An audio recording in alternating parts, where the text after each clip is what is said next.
Starcub review. I thought I'd just start the stream early because I've done everything I needed to. So I'm getting the stream started early. So I'm doing a discussion on Scream 7 with spoilers. But 7. I thought I would start with the opening of Scream 7. Now, I had no idea going in what this was going to be like at all. I'd avoided all spoilers, I'd avoided videos, everything. Other than the initial movie trailer, that was it. But I had avoided spoilers for anything to do with this film because if there's anything to go by, what happened with Scream 6, with everything leaking everywhere in the course of about 2 weeks before the movie, a week before the movie, several days before the movie, everything was leaking. Of course, I missed those leaks too, but it was very, very hard to stop myself from getting on social media, getting on anything to do with Facebook, anything, because spoilers were getting leaked everywhere. But with Scream 7, I saw that initial trailer and I was like, holy shit, this is going to be brilliant. And in actual fact, it was. I actually really thoroughly enjoyed Scream 7. The opening to Scream 7, I thought was brilliant. I didn't have any issues with the opening, to be honest. I know I saw a lot of videos, people talking about it, saying that it was really weak and it wasn't that great. I actually thought it was really great. It was nostalgic. It was awesome to see, and it was actually 11-minute opening scene was great. But what was really good about it too is it really drew out the tension, and it had some really good jump scares at the beginning, I will admit. But it drew out the tension really, really well, like really well. The characters were really convincing, Madison and Scott. The Stu Market house has been turned into an Airbnb, which I think, in my opinion, is great. Came up with that concept. That was really, really good. But the opening was really tense, terrifying in some spots, and the death scene was really graphic when it came to the first person getting killed off. It was really good. I thoroughly enjoyed it. I did like that it was 11 minutes. It drew it out, so we got more of a feel of where this Ghostface is actually going, which I thought was really unique. And then, of course, we get into the rest of the film. Neve Campbell, Courtney Cox are back. Absolutely loved them in this film. They are forever going to be, the top screen queens, in my opinion. Newcomers, Isabel May as Tatum, Sydney's daughter. I thought Isabel May did an extremely good job of playing Sydney's daughter. Holy crap, she was convincing.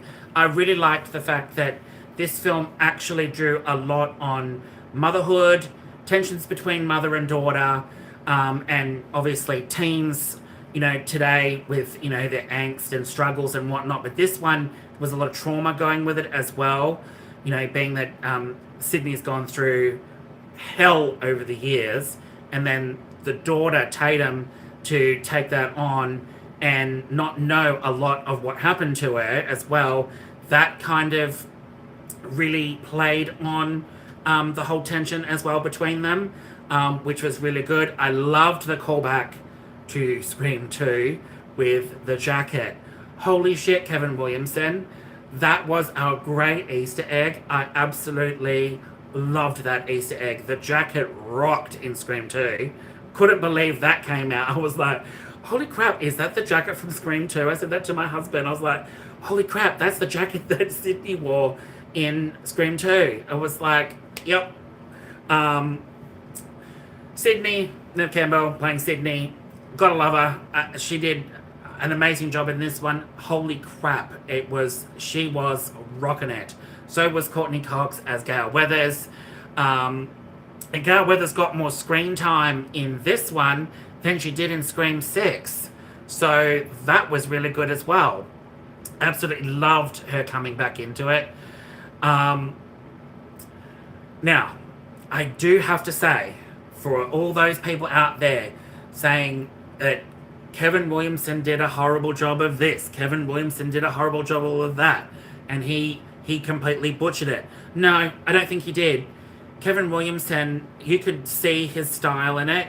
The script, I really liked the script. I loved his direction of it, where it was going, the story being more Sydney focused, but actually more so on her daughter and the new generation of kids, but also being, obviously, of course, Sydney being involved. But I did like it was more grounded than Scream 6. Now, I get why everyone was pissing and moaning and carrying on about, oh, Melissa Barrera's not in it and Jenna Ortega's not in it. It's crap, it's crap, it's crap. No, I don't think it is. I think Melissa Barrera and Jenna Ortega, they were great in Scream 5 and Scream 6. I will give them props for that. They were awesome. But I will say this, though. For everyone giving other fans shit for loving this film and not boycotting it because of the whole Melissa Barrera firing, is just, it was absolutely ridiculous to me. Melissa Barrera said her piece about it. She honestly did. And she moved on from it. And Jenna Ortega, as much as I like Jenna Ortega, I think them not being in it didn't I didn't see anything wrong with them not being in it. It was just grounding another story, a different story, making it more focused on Sydney. Because at the end of the day, if everyone has forgotten, is that it all started with Sydney. Neve Campbell has been in this franchise for 30 years, and she was the final girl in it. And I think a lot of people forget that. I mean, I grew up with Scream, so Scream in 1996 was like, holy shit. That's like one of the greatest films, in my opinion, horror films. Wes Craven and Kevin Williamson in Scream, what they did with Scream 1 was revolutionary. It flipped the horror gene on its head, and it forever changed horror. And with Scream 7, it changes a lot of that stuff. It was less meta, but was still meta, in my opinion. But it focused on a whole bunch of different things. And as I was telling some of my friends, is that this one focused a lot on teenagers today, and how blindsided they can be to social media, how AI plays a huge part in Scream 7, but also how dangerous AI can be in the wrong hands, per se, and people that know how to manipulate AI to their benefit, which I absolutely loved where that script was going with that. Yo, hey everybody. ZClips99, hey, how you doing? It really shows how AI can be used, how it can be manipulated, how it can destroy people as well, which was fascinating in my opinion. This script went in areas I didn't even think it would go. The new cast of characters I really liked. Isabel May was one of my favorites. Let me just pull up, because I can't remember everyone's names. Anna Camp as Jessica Bowden.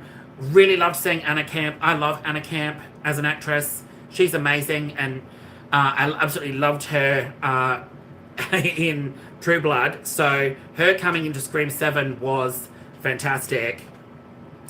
Michelle Randolph as Madison. That was one of the opening kills. She was, hands down, I liked her for the opening kill as one of them. She did a great job. I haven't seen her in anything else, so I can't really comment on that, but I did like her in that. Jimmy Tatro as Scott. He was a fan of the Stab series. He was one of the first kills in the opening. He did a really good job too, I have to say. Jasmine Savoy Brown and Mason Gooding as Chad Meeks Martin and Mindy Meeks Martin, Jasmine Savoy Brown. I really loved their go around in this film. I really did love them in this film. I have heard some people say, oh, they brought nothing to this movie. They were pointless. No, I actually liked the commentary that they gave. More grounded, but also a bit more comic relief. And the fact that they've survived Scream 5, Scream 6, and now they've survived Scream 7. That makes them longer running than Randy from the first two films. And I actually liked them. The comedy relief for them in this one was great. I loved that they included them, and they were more so with Gail, so that was awesome to see. I love that dynamic. So I really hope going forward with Scream 8, Kevin Williamson really adds those in as a duo as well, all of them, because they were fantastic. Asa German as Lucas Bowden. He was good. I don't know. Isn't Asa German from The Boys? Is he from The Boys? I haven't really heard of him that much, but I know, isn't he from The Boys and in Gen V or something like that? I don't know. Celeste O'Connor as Chloe Parker, one of Tatum's best friends. She was good. I liked her. I wanted to see more of her though. And believe it or not, going into this, I actually picked Celeste O'Connor as one of the killers. I actually did. I actually picked her as one of the killers in it, and I was so sure that she was one of the killers because she was convincing as hell. Sam Rechner as Ben Brown, Tatum's boyfriend. He reminded me a bit of Billy. Bit more of a bad boy. And believe it or not, he's from Australia. And I could not believe it. I had to go, Sam Rechner, who is he? And he's from Australia. He's an Australian actor. So props to the Australian actor, because Christ, I did not know there was an Australian actor in it. And he did a good job playing Tatum's boyfriend. He really did. And there's some really awesome twists with the boyfriend this time round. And this film made you think too, oh, are they going to play the whole boyfriend role again where the boyfriend is the killer? And I was like, are they? Is he really going to play that angle again? And then I was like, no, it can't be playing that angle. It makes you think that they're going to play that angle.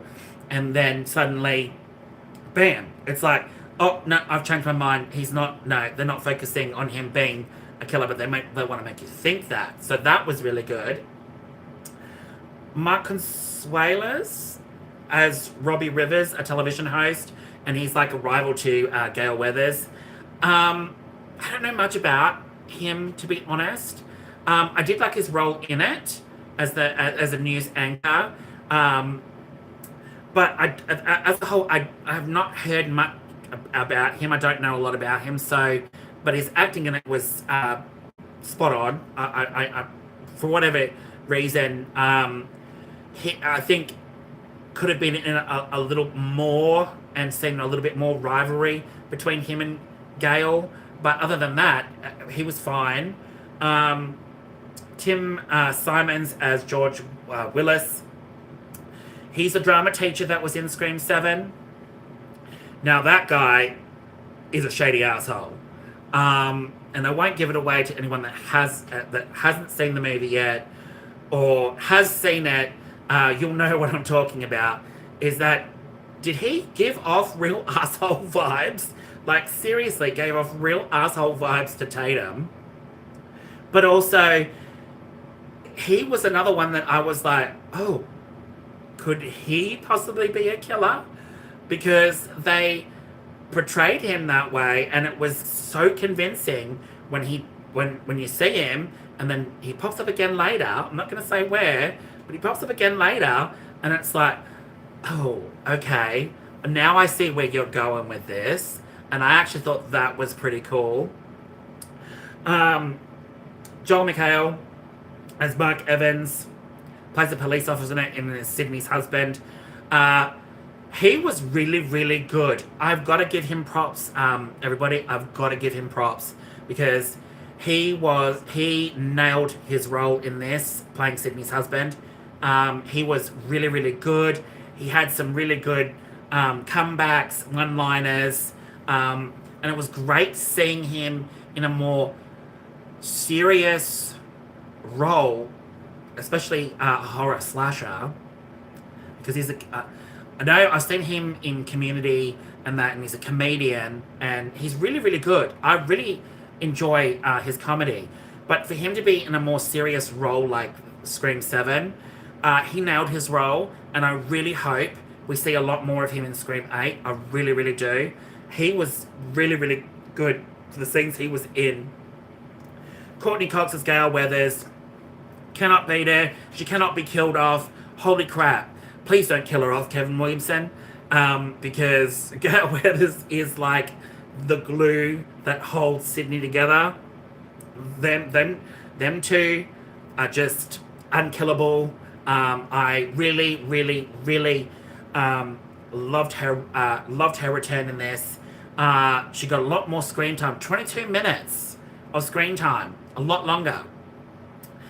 And there's a scene, there's a few scenes that are very, very pulls at your heartstrings, makes you sad. But there's one at the end that is really, really touching towards the end of the film. And for those that have seen it, they'll know where it is. It's a very, very touching reunion between the two of them.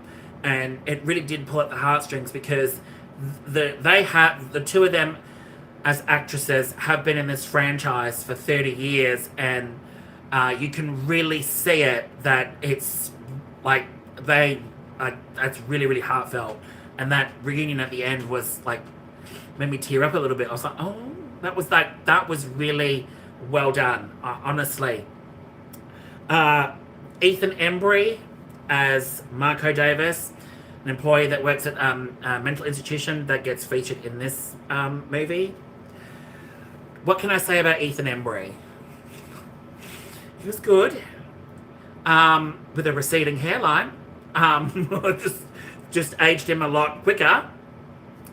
But he was good. Because he's been, I think Ethan Embry has been in a lot of horror movies and random movies and that. But Scream 7 for him was, I dug his role. But, yeah. Him, and this is where I'm going to go into spoilers now. So for those that haven't seen Scream 7, turn away now. Or you've been warned. But for those that have seen Scream 7, him that gets revealed as one of the killers, I was like, are you fucking kidding me? I did not have him on my radar. And as a lot of people were like, oh yeah, I had him on my radar from the start. No, I didn't, because I thought he flat out, I thought he was too obvious. Why would they do that? So, he was not on my radar, but him being one of the killers was actually real genius, because when it's revealed at the end, when, you know, the unmasking happens, bam, it's like, what? It's the killers are not tied to anything. They're not tied to Sydney's past from previous films. They're not part of her family. They're not her cousin. They're not her auntie or, you know, or an uncle. They have nothing to do with the original films. So the two killers being complete randoms in this film was genius. I loved the reveal, and I loved the way Kevin Williamson completely changed everyone's expectations on that. Because you would think when it came to the reveal, and this is how I'm thinking fans are, that Oh, it's going to be someone tied to Sydney's past because they've been planning this for a very, very long time and all that. You would think it would be someone from her past and all that, like Stu Marker. He comes into it. The AI part of it plays into that a lot. Seeing Matthew Lillard again was absolutely great. He nailed Stu Marker in this. So seeing him as AI was absolutely great. And, you know, everyone's going, oh my God, he's killer, he's alive, he's alive, he's alive. No, people, he died. He died way back in the first film. But the use of AI with that was brilliant. And the way that they played on Sydney and Gail going, oh my God, is Stu Marker really back? So when the reveal comes and it's complete too random and it's not in any way connected to Sydney from way back in the day, or, you know, being a relative of any sort to Sydney, I thought was really well done. And the motive for it involved, obviously, Out of Darkness, Sydney Prescott's book. I loved the fact that her book played a huge role in the reveal of another killer. Again, spoilers for those who have not seen it. Go away now and then come back. But for those that have, the other killer is Jessica Bowden at a camp. And her reasoning for being one of the killers is genius. It's got to do with Sydney's book. She was abused by her husband, physically, emotionally, and she wasn't strong enough, and she just kept taking the abuse. And then she read her book from Scream 4 when Sydney wrote a book called Out of Darkness. I loved the fact that when Jessica read the book, she was engrossed in Sydney's life and started having this, thing in her head going, I can be as strong as Sydney, I can do this, I can do that. She's killed these many people, she killed, all of this. So she goes, I can do that too. So in her head, she obviously wants to be just like Sydney. So then she kills her husband and obviously covers it up. And she got away with it. She has a kid who's Lucas, played by Asa German. So there's that aspect too. But the fact that the book played a huge role in Jessica's life was life-changing to her. So then she started getting in her head that she's got to get Sydney out of the picture.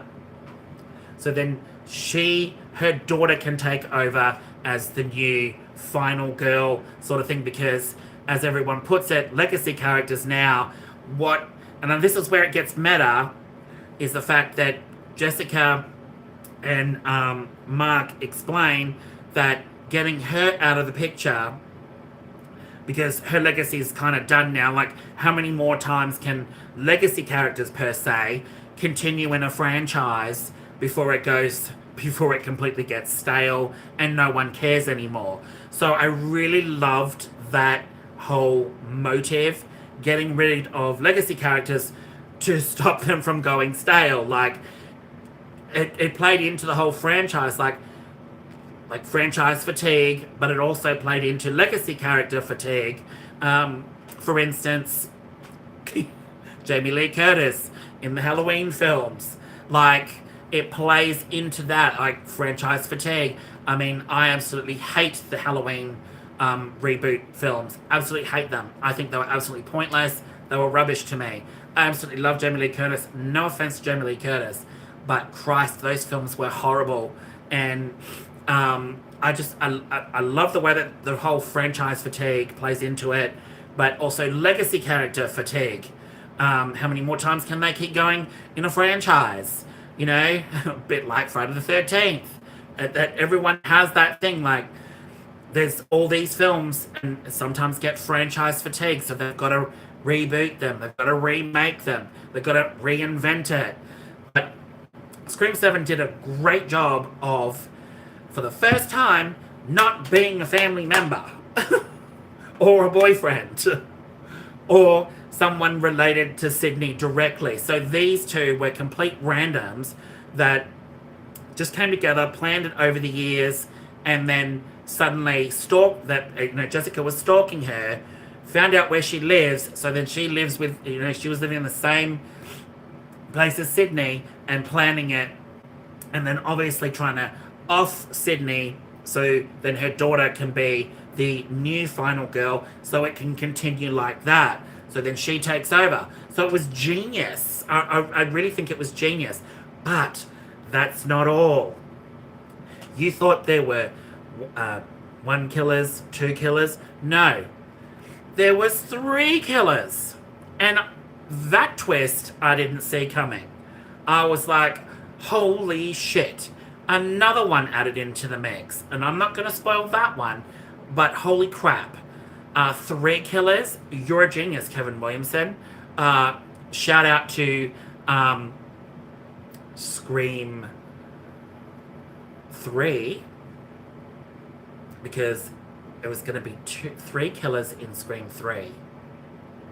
Or did I get it the other way around? I can't remember which one. But it's a shout out to one of the other Scream films where it was meant to be 3 killers. Yes, it was Scream 3. Was Scream 3. I can't remember. But it was really genius how it played on that as well. The death scenes are pretty brutal. Some of the best in the franchise, in my opinion. The chase scenes were amazing. Some of the best goddamn chase scenes I have seen in this franchise. One involves Isabel May, Tatum Evans getting away from Ghostface. The whole sequence of that was brilliant. It was terrifying. It was edge of your seat. It was everything I wanted in a chase scene. Reminded me so much of Sarah Michelle Gellar's chase scene from I Know What You Did Last Summer from 1997. And Kevin Williamson really upped the tension in Scream 7 with that particular chase scene.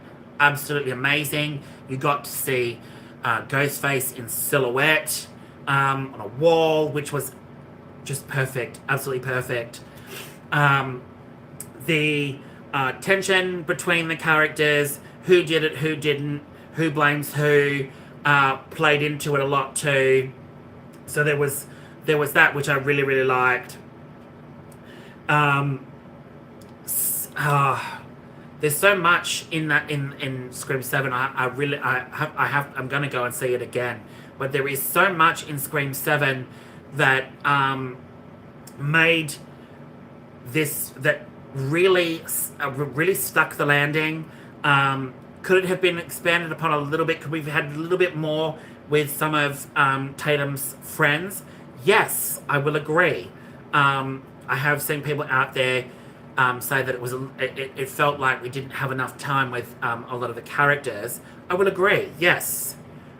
We didn't get to spend a lot of time with certain characters, and I feel like it could have been drawn out a little bit more. But I honestly cannot fault the film. I thought it was brilliant, the way that Kevin Williamson directed it, and it actually felt like it was being directed by Wes Craven himself. And you could see that it was Wes Craven-esque. So Kevin Williamson really did Wes Craven's legacy justice. Honestly, he is a brilliant writer, horror writer, and he did it his way, but he also paid a lot of homage to Wes Craven and added a lot of Wes Craven-esque just feel of it. The whole feel of it felt like it was Wes Craven. We had got Wes Craven back. So honestly, Kevin Williamson did a great job, and I cannot fault him on that. Now, with the whole controversy with the boycotting didn't work. you know, you had you had some Hollywood, you know, Tatiana Maslany coming out saying boycott Scream 7, boycott Scream 7, which I think was just so unnecessary. I mean, each to their own. I understand the whole situation with Melissa Barrera. What they did to Melissa Barrera was wrong. It was very, very wrong. And I honestly stand by Melissa Barrera on that. But at the same time, it could have been handled so much better. They could have not have done what they did and actually spoken to her, and the whole thing probably wouldn't have escalated like it did. But it went completely different way. So when it came to the premiere of Scream 7, there was all those people outside boycotting it while the premiere was going on inside, and actually Kevin Williamson speaks on it. So he even said that he understands it and he sees those people, and he understands the situation and everything like that. But at the same time, I believe that the whole boycotting didn't work. The review bombing, oh my god, even before Scream 7 came out, there were all these critics' reviews coming out on Rotten Tomatoes that were just slamming the film. And again, it mentions Melissa Barrera and Jenna Ortega. Don't go and see it because they aren't in it. They did Melissa Barrera dirty, blah, blah, blah. Boycott this film. It's absolutely horrible. We don't need Neve Campbell back, blah, blah, blah, blah, blah.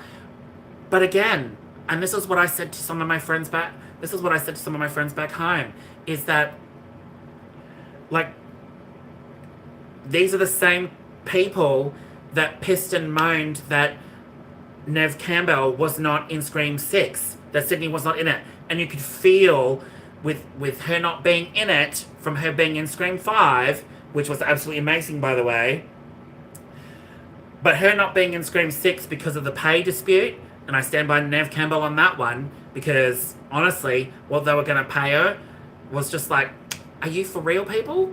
Like, come on. Like, she's worth a lot more than that. So, and I understand why she did what she did and not going in Scream 6. Fair enough. But all these people complaining and bitching and moaning that, Melissa Barrera got fired, blah, blah, blah, blah, blah. These are the same people that pissed and moaned that Neve Campbell wasn't back in Scream 6.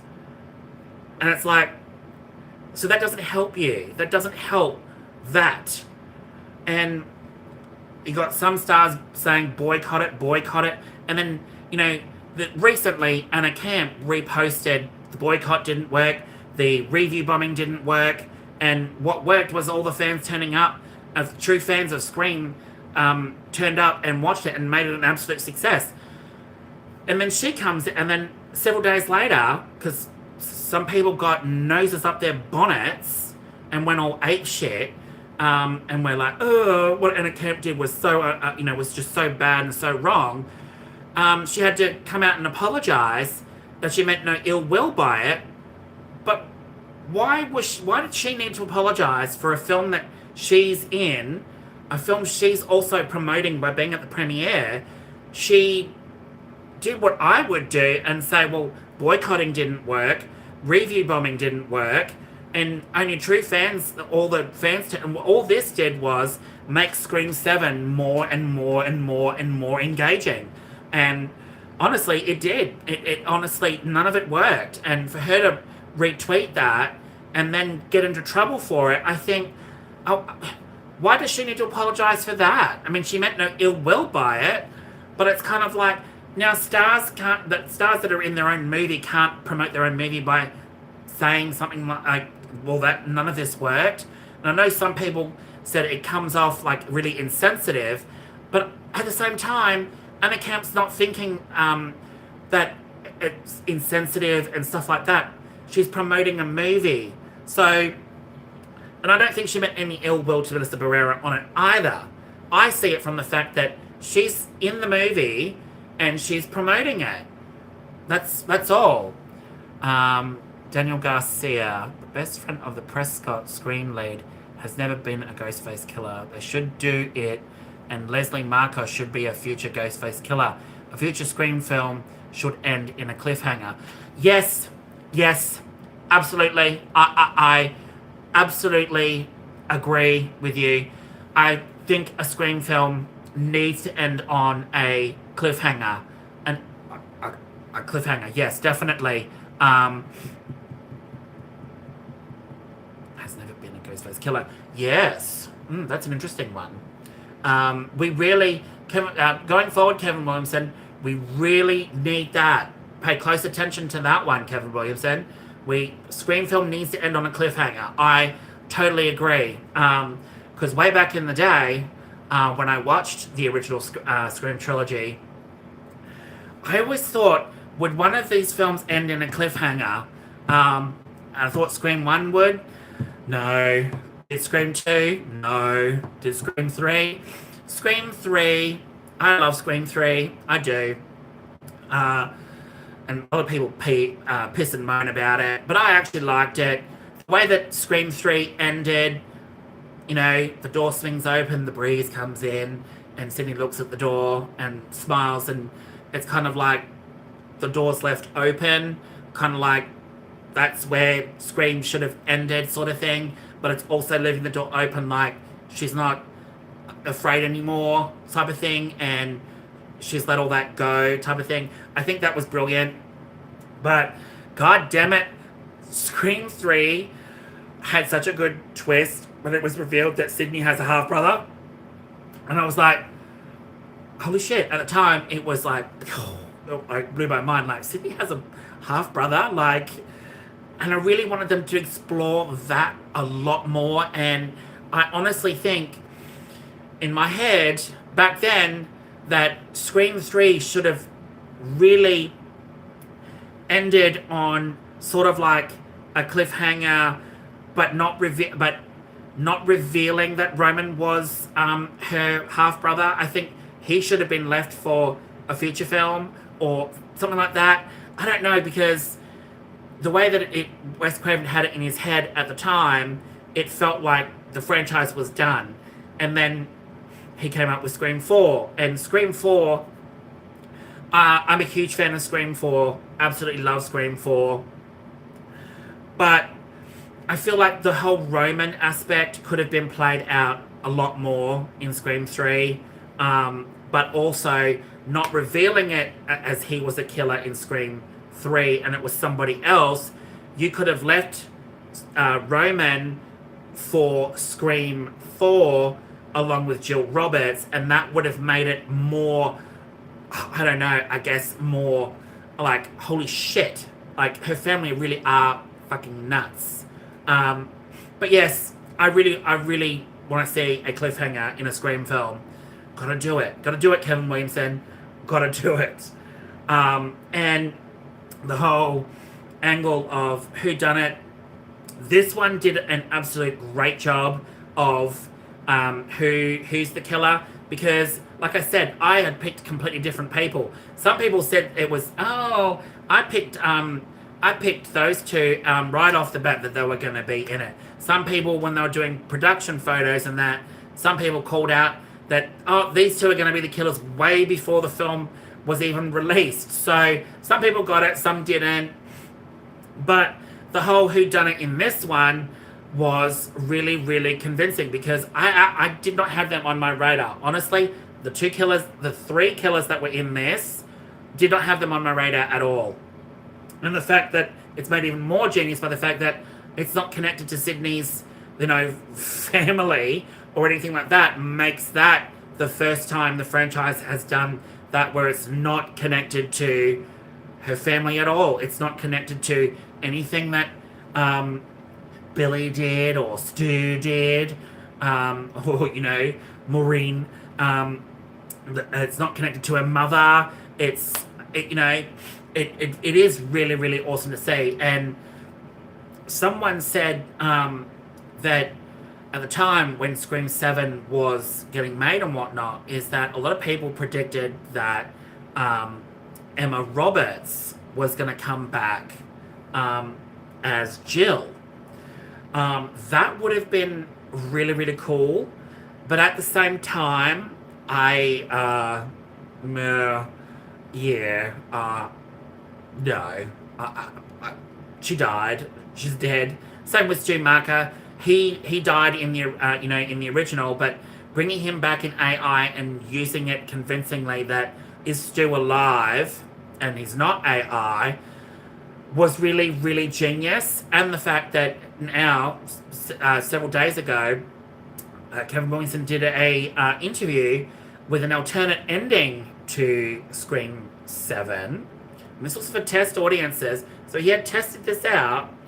Is that originally Stu was revealed to be alive, and it gets revealed that Stu was one of the killers in Scream 7 at the end in the reveal, but that did not go down very well with test audiences, so they scrapped it. And thank God they did, because the test audiences were like, what the fuck? That makes no sense. He had a TV smashed over his head, electrocuted. But then people pointed out, but he didn't get shot in the head, like Billy and all the other ones in the franchise. Gotta shoot him in the head. Let's not forget, Billy was the mastermind of the first film. He's like the lead, and although Roman is in the background of Scream 1, which has been confirmed that Roman was in the background of Scream 1 the entire time while Billy Loomis and Stu Macher were killing people.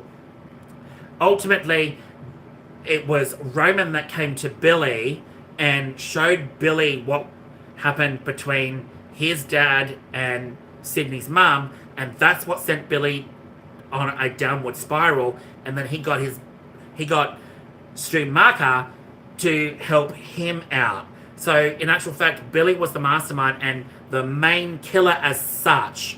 So I can understand why he was the one that would be used as, shoot him in the head, you gotta shoot him in the head. Because looking at it, Stu Macher was his accomplice, not per se like he's the one that drove the first film as such. It was more Billy. Billy was the focus the entire time. So it played on that aspect, and I think that's where that came in. And then in every subsequent film, it was, gotta shoot him in the head, gotta shoot him in the head. But Stu was one of the only ones that had a TV smashed on his head.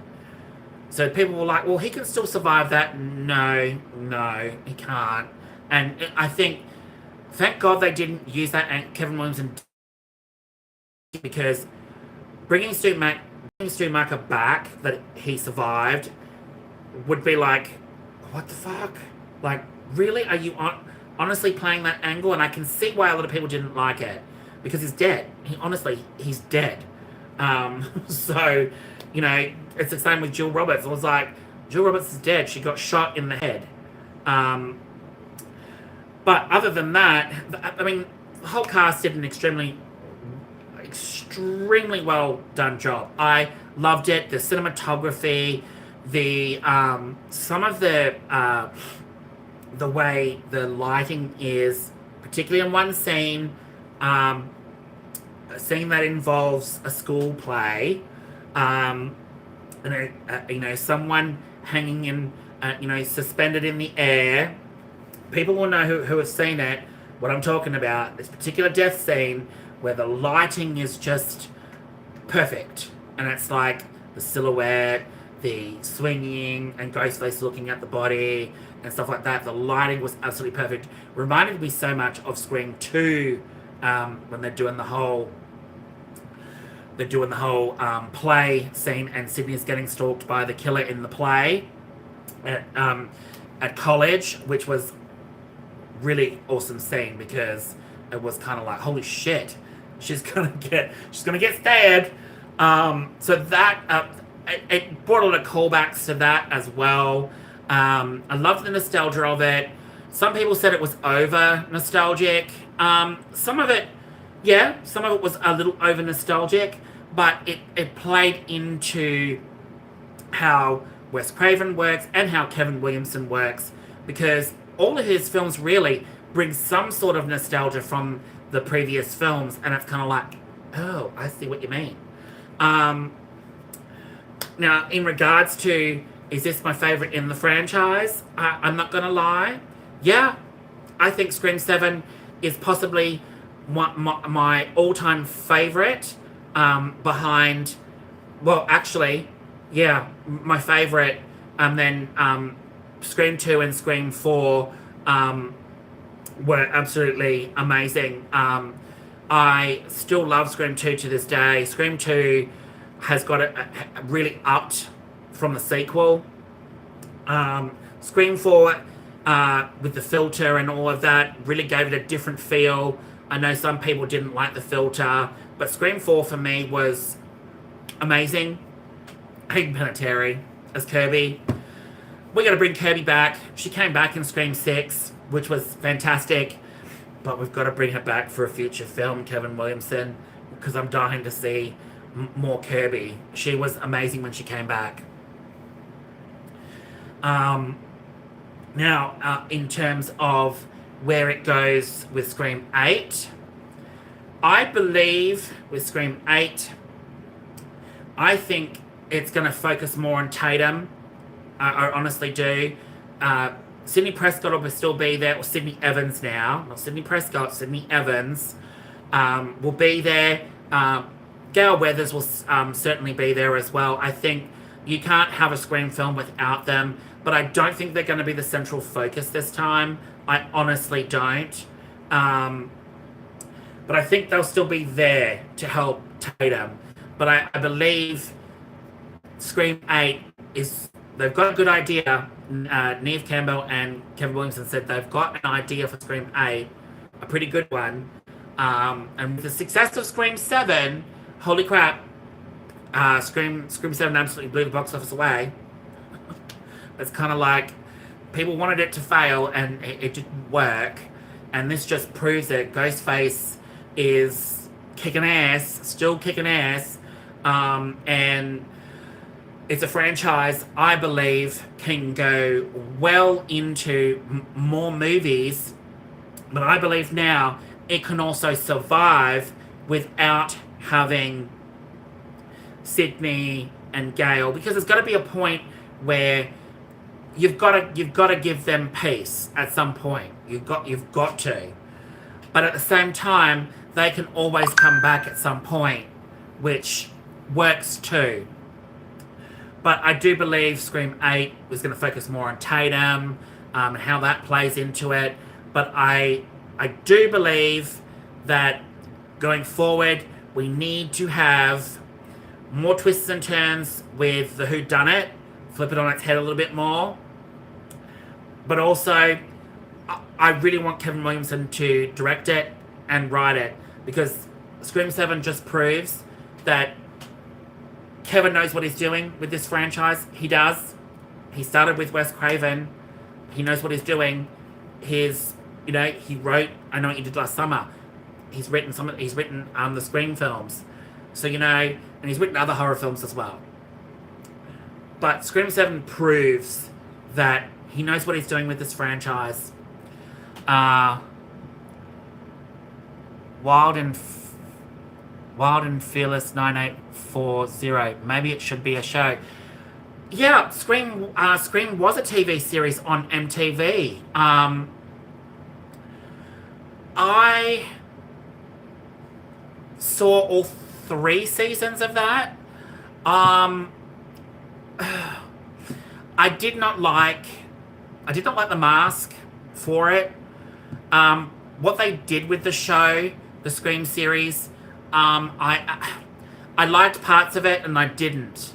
Some of the actors and actresses in it weren't convincing enough for me, unfortunately.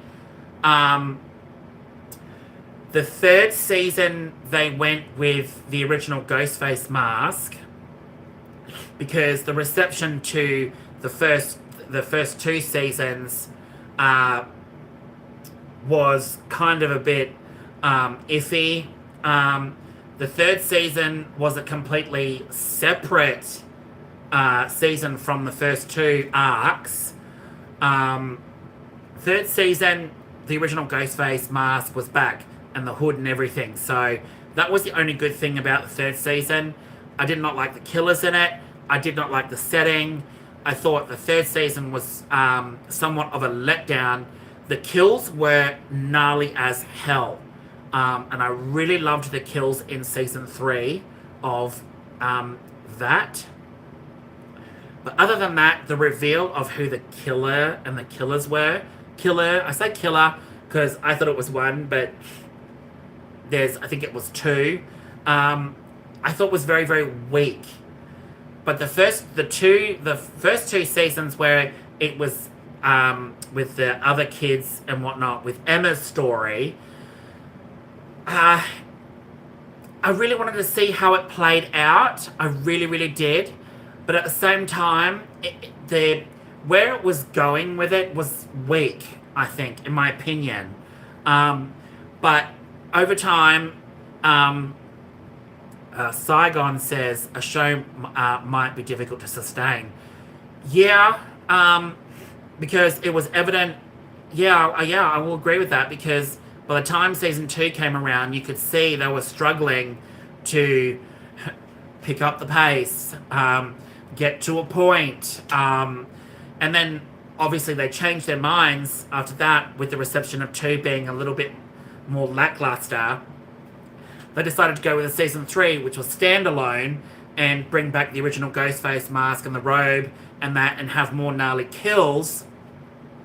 It didn't work either, in my opinion. I thought it was just, the story was awful, but the kills were gnarly. The kills were the only thing I really liked in that. Oh, and the fact that they also brought Roger Jackson back as the voice of Ghostface. Because they should have done that in the first 2 seasons. That would have made so much sense, considering he's been a huge part of the franchise for 30 years as well. So yeah, they could have done that. But a new Scream TV series could work, but sustaining it over a long period of time may be difficult. Yeah, Wild and Fearless 9840. Yeah, I prefer the older movies because the acting is more natural. Yeah. I will agree there. Yeah, all the original films was more natural. Scream, and I will say this, I love Scream 5 and I love Scream 6, but at the same time, some of the dialogue in Scream 5 and Scream 6 was, really? Is that how teenagers talk today? Is that how we talk to each other now? Like, some of it was cringe, but cringe in a good way, because it played into that whole thing, like, you know, kids today are just so clueless and dumb, which does play a lot into it, because, hey, that's what horror movies used to do in the 70s and 80s, where there were some real dumb teenagers back then. And 80s movies, I love 80s horror movies, because it really does play on the fact that, my God, some of the teenagers in those horror films are stupid. Are, like, really stupid. Like, who the hell talks like this? Like, me and my husband watched a horror movie the other day that was very much like Sorority Row. Like the original. But this horror film had teenagers that looked like they were in their 30s, and they were talking real awful. Like, who talks like this? I can't remember the name of the horror film, but it was awful. But the 80s did it as well. Some 90s movies played on that whole teenagers are dumb today sort of thing. They don't listen. But then again, there's adults in horror films that are absolutely clueless and thick and stupid too. And I'm just like, really? It's just like, oh my God, like. But Scream 5 and Scream 6 did have some of those moments, like, really? No one talks like this. But I love them in my own little way. But at the same time, I think Radio Silence and Spyglass, it felt like Wes Craven, but didn't at the same time. but it went in directions I don't think necessarily were that great. The whole Billy Loomis ghost thing that Sam Carpenter sees, unnecessary, and they carried it on into Scream 6. Oh my god, that was my biggest gripe with Scream 6, was the fact that they brought Billy Loomis back again. Like, she sees him in his head and sort of thing, so I don't get that. She's struggling with, will she be a killer? Is she a killer? Is she not a killer? But honestly, you bring him back with the same hairstyle, the same pair of jeans, and the shirt where he was stabbed multiple times in the original, and she sees him like that, when Sam Carpenter didn't even know what Billy Loomis looked like back in 1996. So I was like, that was confusing as hell to me, why the directors went that route and put him in it, because it was unnecessary. You could have done it in such a way where Billy Loomis's presence is felt in photos and images and stuff like that, but not the way they did it, where she sees him as some sort of ghost thing in her head, struggling with is she gonna kill people, because that was ridiculous. Saigon, Scream 7 did feel more reminiscent of the earlier films. Yes. Scream 7 felt so much like Scream 1, Scream 2. It just, there was something about Kevin Williamson's writing in it, in Scream 7, which made it feel like we were watching the original films, especially the original. It added that sort of, we're not in Woodsboro, we're in Pine Grove, but it feels like Woodsboro, and it feels like Scream 1, and it feels like Scream 2, but it just added more to it, and it just felt right to me. It felt right. Saigon, did not believe Tara's favorite horror movie was The Babadook. Felt pretentious. I liked The Babadook, because me being Australian and all, and it was, the whole film was made in Australia, in Adelaide, was really, really awesome to see. But yeah, Tara liking her favourite film being The Babadook, yeah, was a little bit pretentious, I feel, and especially because The Babadook focuses more on the struggles of motherhood, especially with a child that's special needs and has issues, and the mother's got issues herself. It felt like a teenager today watching that, and talking about its whole meditation on motherhood and grief and all of that. I'm thinking, no disrespect to kids today, but I also feel like kids today don't understand, like from when I grew up, how important 70s and 80s and some 90s films really are. And then I see all these new generation of kids going, oh, that was a crap film. How could you you liked you liked the original Friday the 13th? Oh, I saw that and that was absolute crap. Kids today have no style, no filter, and I honestly think they don't see it from when I grew up and other people my age and further past my age grew up with films that really had substance, had meaning, and actually you could sit with your family, or you could sit with friends and enjoy this film, at a housewarming party or at a party, or just get a group of friends together as they did in the 80s, and we could just sit down and watch this and everyone have a good time. Like The Breakfast Club, Pretty in Pink, 16 Candles are some of my absolute favorite films from the 80s. Oh my god, 16 Candles. Love 16 Candles.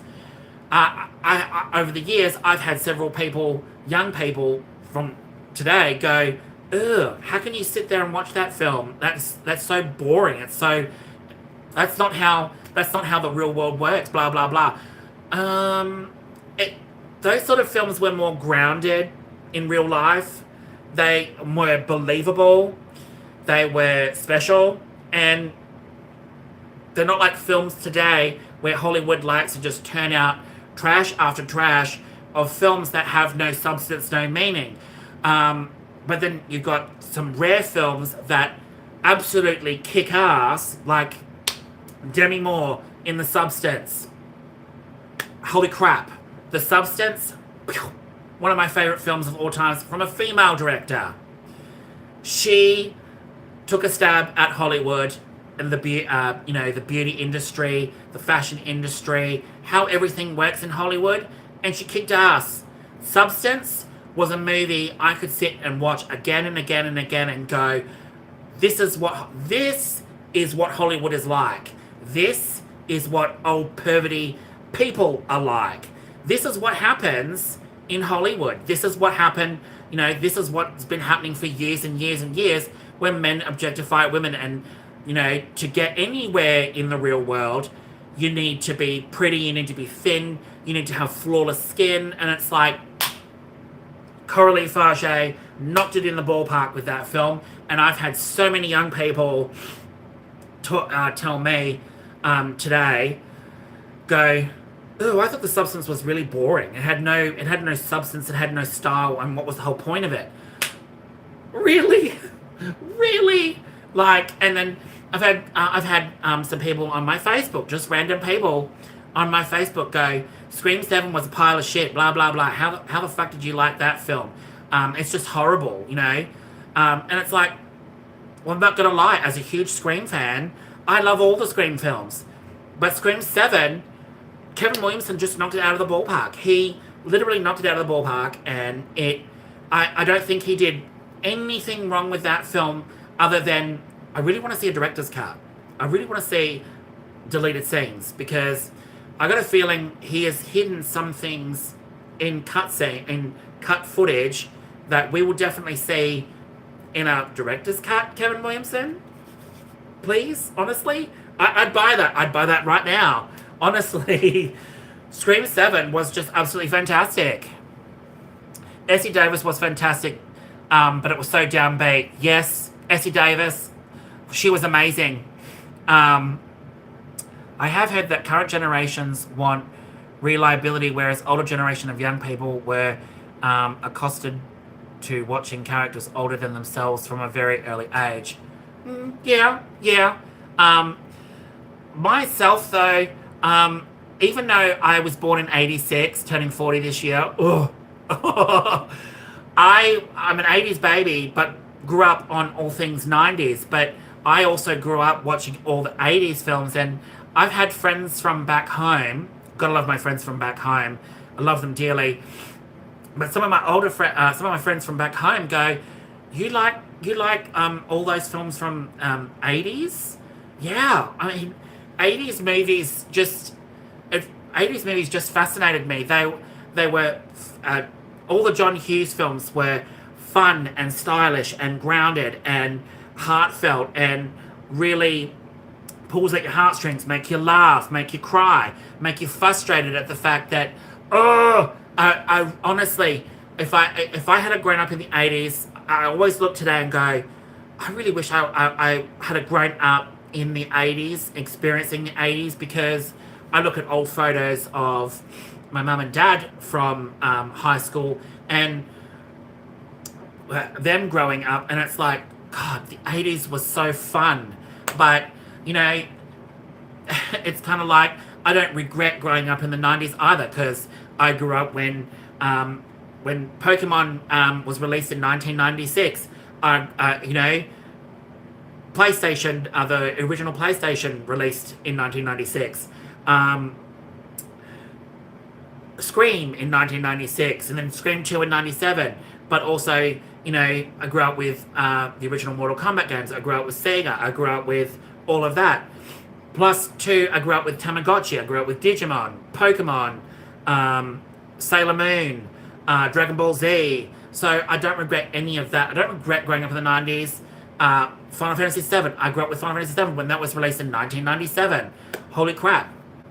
So I honestly, I love that I grew up in the 90s, but also I see myself more as a 80s person per se. And I know that sounds weird, but there's just something about 80s movies that really does capture the 80s and the feel of it. I really love the feel of the 80s. But hey, I'm glad I'm here today, and I'm only just 40 so far. So, you know, gotta love that. The pacing is much quicker now in older films. Yes, everyone is very pandered to nowadays. We are spoiled for choice. Yes, that's true. When I was growing up, I watched films from the 30s and 40s too. I've seen some 30s and 40s films, and even for films that were filmed way back then, some of them are absolutely amazing. Some of them, I'm just like, how on earth they did it back then is just beyond me, is really, really beyond me. Some of the most breathtaking stuff I've seen in films, 30s and 40s.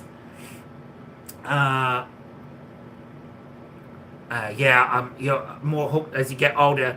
Yeah, Saigon, as you get older, get hooked on all the new stuff too. Yes, I will agree. Yeah, absolutely. I'm getting hooked on a lot of the new stuff, but I'm very, very cautious at which new stuff I get hooked on, because some stuff really, like, honestly, especially Disney. I mean, I love Disney. I love old Disney, older films. I loved Disney's dark phase. Hello, Watcher in the Woods, Black Cauldron. They're two films I absolutely love, especially Watcher in the Woods, 1980. And Disney refused to acknowledge that film. Betty Davis was in it. I mean, come on. Betty Davis. Watcher in the Woods was a much darker film, and it focused on a lot of darker themes, and I don't think kids back then really understood it, because it went into some really dark territory. But it was filmed almost, I think it was filmed in the latter half of the 70s and didn't get released until 1980 because Disney refused. There was so much behind the scenes of that film that they either have just completely bypassed or didn't want to acknowledge, and that film had so many problems getting released. And then it was released in 1980. I feel like too, a lot of people by that stage were like, seeing a dark film. I don't think kids really understood that film on a deep level, and it's a very dark film, like The Black Cauldron. The Black Cauldron is another one Disney refused to acknowledge. I do love I love Disney films from the 90s, love Disney films from the 80s, but a lot of the stuff that Disney is turning out now, I refuse to watch, because it is horrible. The dialogue is horrible. The acting is horrible. And a lot of the stuff they're doing remakes of, but in CGI, like The Lion King. I refuse to watch the new Lion King films all being in CGI. They did The Lion King back in 95, and the original Lion King was absolutely amazing. Why on earth you would want to remake that is beyond me. They're remaking some of their older films for a new generation of kids. I understand that. I honestly do. But at the same time, it's like, no, you're just turning out trash now.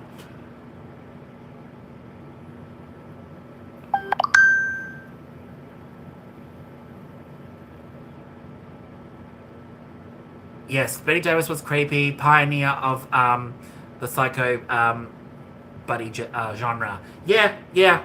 Betty Davis was amazing in her films. Hush Hush Sweet Charlotte, one of my favourite films. Olivia de Havilland in it as well. Amazing film, amazing horror film. You need to check that one out. Hush Hush Sweet Charlotte had so many twists and turns in that film, and it was like, holy crap, these two women are formidable. And the way that the acting is done in that is just like, wow, they're incredible to see on the screen. Incredible. Shane 2424. Stu is alive. AI vid was real in Scream 7. I've spoken to people that debate that. I think I honestly think the whole Stu AI thing is just AI. There was, like I said before in the chat, is that the ending, the reveal in the original script, and they filmed it for test audiences. In the original ending, it was Stu was going to be alive, but you didn't know that the AI that played into it was real or not. So it was still that angle, and then at the end, it was revealed that Stu was alive. But because test audiences did not like that reveal and thought that was a really, really bad angle, he decided not to go with that ending, and instead go with the ending that we see in the film now. Is because, honestly, when you look at it, how can Stu have survived? Back in 96, that big lug of a TV, if that fell on your head, it would have crushed your head. And he got electrocuted as well. I know I've seen it, so many people are debating this, and I've seen it in videos as well, where a lot of people want to believe that Stu Macher is alive. I don't think so. And I think that is a really dumb angle to play. And I'm glad Kevin Williamson didn't go with that, because then you would have to explain how he survived a big, chunky TV that was heavy as shit back in 96, that smashed on his head, electrocuted the shit out of him. How do you explain that in Scream 7, that he's not been around for over 30 years? Where did he go after his body was taken away? How, wouldn't people have recognized him? Because it would have been, was all over the news, in the original Scream when Gail Weathers talks about it.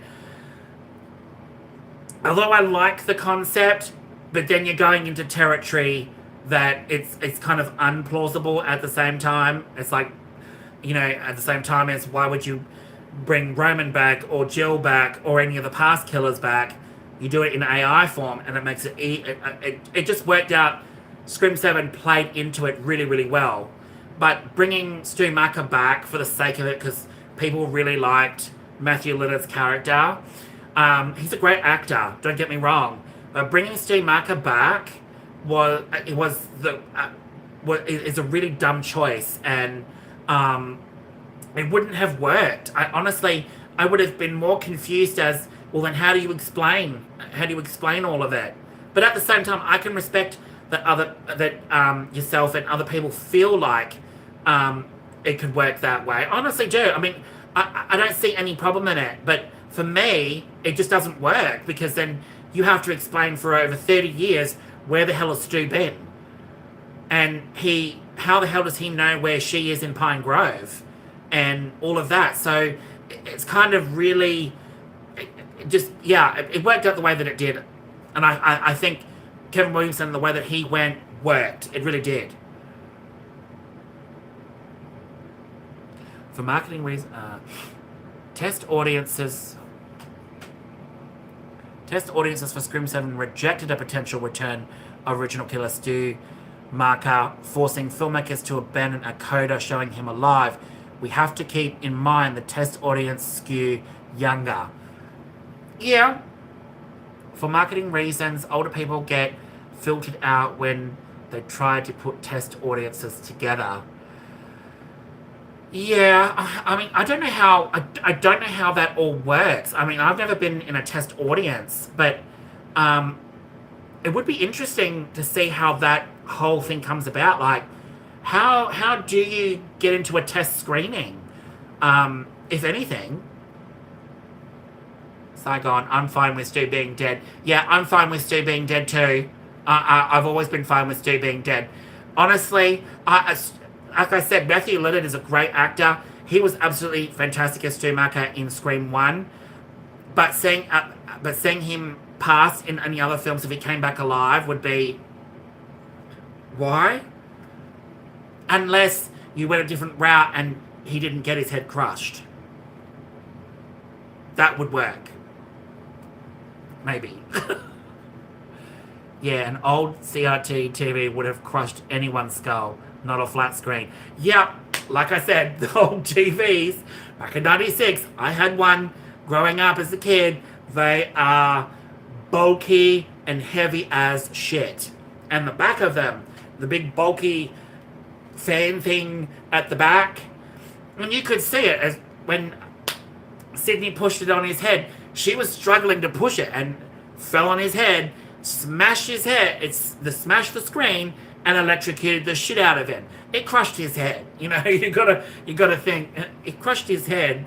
I mean, even I think wasn't Wes Craven even asked many years down the line if Stu Macher was alive, and even he said himself, like, he's dead. He's dead. Like, he's dead.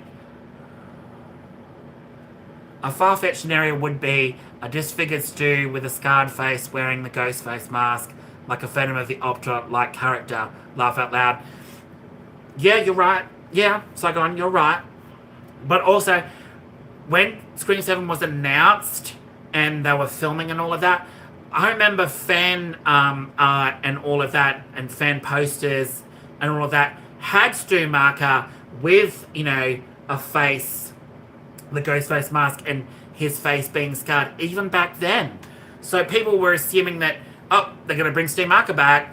But yeah, I mean, I can understand, why people love Stu Macher. I honestly do. But they're not even my favorite. I didn't as killers. I didn't even find them that. I mean, I didn't. They're not my favorite killers. I mean, their reveal was like back in '96 when I saw it. I was like, what? Like it was really like, oh, he could have done it. He done it. Oh, could she have done it? And, it was like back in '96. It was like, pew, pew, when your brain just exploded when you first saw it, and I was like, what? That was a good twist. But yeah. They're not even my favorite killers. I mean, two of my favorites. I definitely like Jill. Jill was one of my favorites. She was psycho. She was great. My other favorite killer is Mickey Altieri from Scream 2 and Billy Loomis's mother, Mrs. Loomis, played by Laurie Metcalf. Scream 2's killers were just incredible. I loved the dynamic. I loved the reveal. And what more can I say about those two? They were brutal when Scream 2 came out in '97. I was like, holy shit. They were fantastic. And then didn't like Scream 5's reveal. I thought Scream 5's killer reveal was didn't really like that because I kind of picked them within the first 30 minutes. And I was like, when it comes to the reveal, I was like, told ya. I was like, yeah, pick them out. Then you come to Scream 6. The killers in Scream 6. Oh! I honestly, I did a rewatch, and I have my rewatch thing in the thing below, in the box below, where you can click on the link. And the rewatch, I have watching it the first time, I thought it was an absolutely incredible film, Scream 6. Still do. But rewatching it, I downgraded my score from a 10 out of 10 to an 8.5, because going back at Scream 6, there's a lot of things that I'm seeing that really weren't explained that well, and it's kind of like, it's there, and how do they explain this, and this doesn't make sense. And it was kind of like, oh, really? When it came to the reveal, not the starting reveal, the opening for Scream 6 was incredible. Was really, really, really, really awesome, because it really flipped the opening kill on its head, where you get a killer unmasked at the very start, which was genius. But then the reveal at the end with the other killers, did not like it. And I think in my rewatch video, I actually say that the reveal of that now is so friggin' obvious from the word get-go that it's them, and it didn't play into the whole whodunit very well at the time. But when I first watched it, it was kind of like, oh, okay, that's interesting. But yeah, kind of like, oh, and it plays into the whole friggin' Scream 5, and it's like, oh, and it was kind of like, oh, it was kind of like, could we have not gone that route? Could we have gone a different route and made the killers less obvious? Because their motive was crap. Their motive was crap. I absolutely hated their motive. Absolutely hated it. Scream 6 had issues. Yeah, Scream 6 had a lot of issues. How did it take the Carpenter sisters so long to get to Gail's apartment? It felt long, because when they were in Central Park, it was light out, and then it was dark by the time they got to Gail's. Yes! Yes. Yeah. Like, how they explain that one? It took them that long to get there? Like, holy shit. I'm glad you pointed that one out. I did not see that one. I bypassed that one. Holy crap. Sam's visions of Billy Loomis didn't help Scream 5 or 6. No, it didn't. No. And they only brought Skeet Ulrich back as Billy for nostalgia purposes, but also for the angle of the story. But they could have added him in a different way, where you didn't see him as a ghost apparition thing, because it makes no sense that Sam Carpenter is seeing him as he looked in 96 when she wasn't even around then. So it makes no sense to me. No sense. And how anyone thinks that makes sense and liked it, good, that's fine, I guess. But in my opinion, it didn't work. It didn't work. It actually made it more, oh, are we playing that route? For all the hate, the deep fakes in 7 felt better integrated into the story. Yes, and that's what I love about Scream 7. The deep fakes being added in such a way that it felt natural. It felt a part of the story, and bringing Stu Macher back that way, and Mrs. Loomis and Roman and Dewey, I feel worked, because where Scream 7 is playing on this whole angle that, you know, these ghost faces are more technology driven. Scream 4 started that with the whole streaming the deaths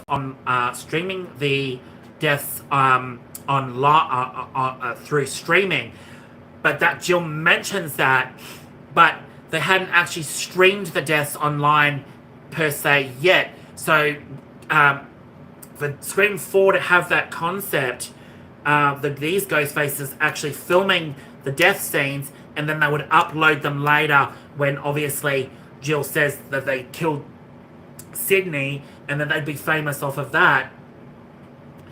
Scream 4 had the beginnings of using technology incorporated into the kills, which was fantastic. And then when Scream 7 came along, it's using AI, because back in 2011, AI really wasn't too much of a big thing.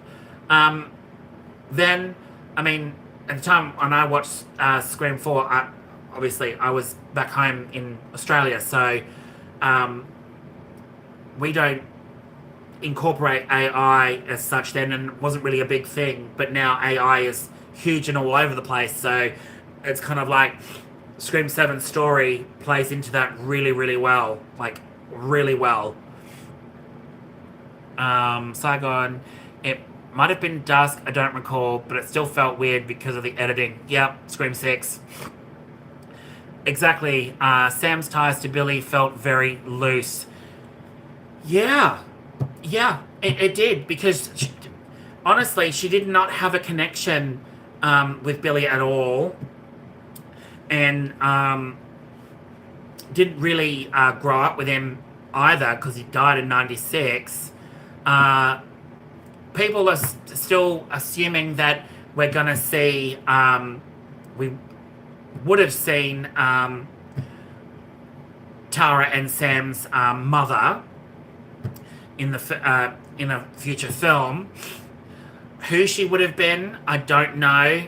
And although I really want to know, at the time, was Wes Craven really even thinking that angle? Bringing, actually Billy having a kid way back then, getting some girl pregnant.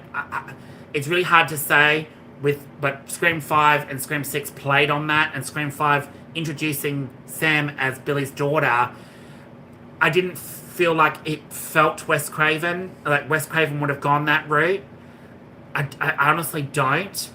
And that was Radio Silence's decision and the director's to do that. So I was kind of like, could they have played a different angle maybe, and just not had Billy in it at all?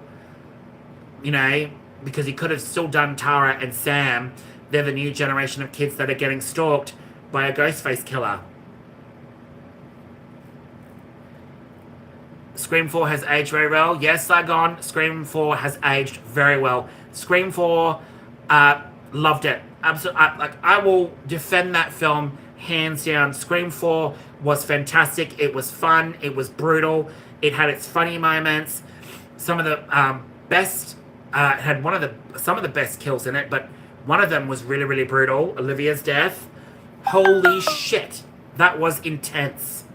The ending, the whole sequence ending, insane. Especially the shit that Jill Roberts does to herself to get her into hospital. That was funny as shit. I absolutely loved it. Throws herself on a table, stabs herself, runs into a wall, all this sort of shit. And it's like, holy shit. She is probably one of the best Ghostfaces I have seen, literally, out of the Scream franchise. Apart from Mickey Altieri and Mrs. Loomis.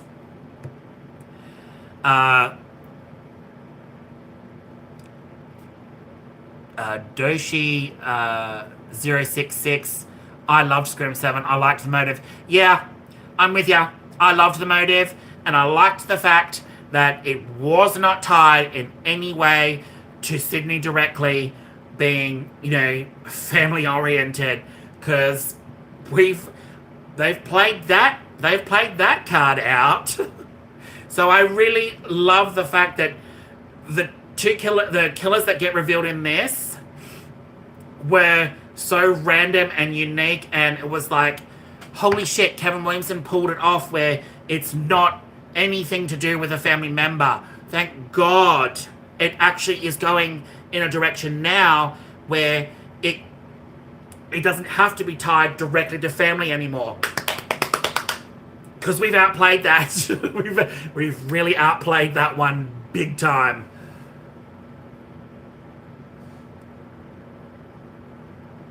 Scream 7 is closer to being the best of the series than being the worst, in my opinion. Yeah. I love Scream 7. I think it's one of the best in the franchise. I honestly do. I absolutely loved Scream 7. And for the hate that it's getting, especially with other reviewers out there reviewing it and critics reviewing it, what film are they watching? Honestly, are they even really Scream fans? Because did they even get it? Did they even get the point? And for all those true Scream fans out there that stuck by this film, it goes to show that Ghostface is still alive and kicking. And I actually think Ghostface, in my opinion, is actually up there with Freddy Krueger. But I think Ghostface really does outshine the Halloween series, outshines the Friday the 13th series of films, because Friday the 13th went from being a grounded, before it went all supernatural, especially Halloween, the reboot films, the Halloween films, it was, you had the original, you had the second one, and then the subsequent other films went supernatural route. He's a supernatural entity, blah blah blah. And then in the reboot films, everything you do with him, basically he keeps coming back, like Jason Voorhees. Jason Voorhees, I love the fact that we had Jason Voorhees as a grounded killer before he went the supernatural route in the last couple of films. But as some of the films went on, I mean, I only really enjoyed the Friday the 13th films all the way up until New Blood. And even then, New Blood it added, a heroine and a final girl where she had telekinetic powers. And it's like, I really do like it, but at the same time, it's kind of like, what? And, Jason coming out of a grave, and it's like, so they're going the whole supernatural route, and then I really did like, and I know there's a lot of people out there that don't like this film, but I liked Jason Goes to Hell, The Final Friday. I thought it was fun. I thought it was cheesy as fuck. And it really did play on that whole thing of, Jason Voorhees is now a soul slug sort of thing that jumps into other people's body and possesses their bodies and starts killing people. And then they have the tease at the end where Freddy's hand comes up and grabs his mask and pulls it down, and that was the tease for Freddy versus Jason, or Jason versus Freddy, way back when it was released back in 1993. So they had teased that all those years later that they were going to do a Freddy versus Jason film, and that was in development hell for years. Scream 5 and 6 would have been better and clearer without Billy, with all due respect to Skeet Ulrich. Yep, I totally agree. No disrespect to Skeet Ulrich, but honestly, Scream 5 and 6 would have been a lot clearer without Billy.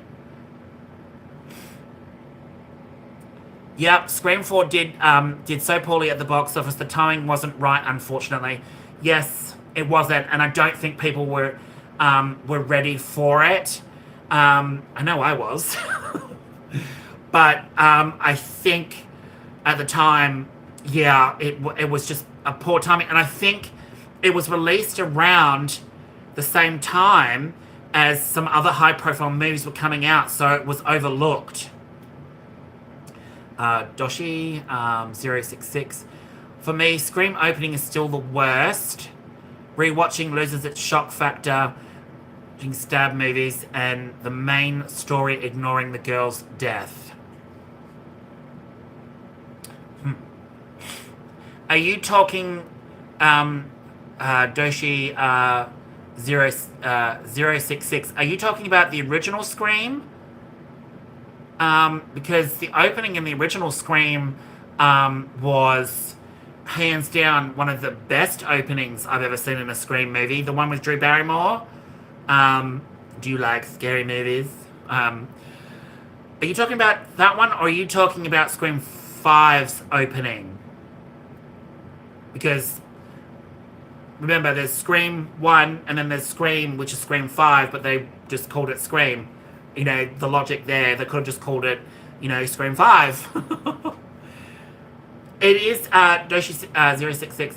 I am talking spoilers. Back in the video, way back, I did talk a little bit of spoilers and stuff.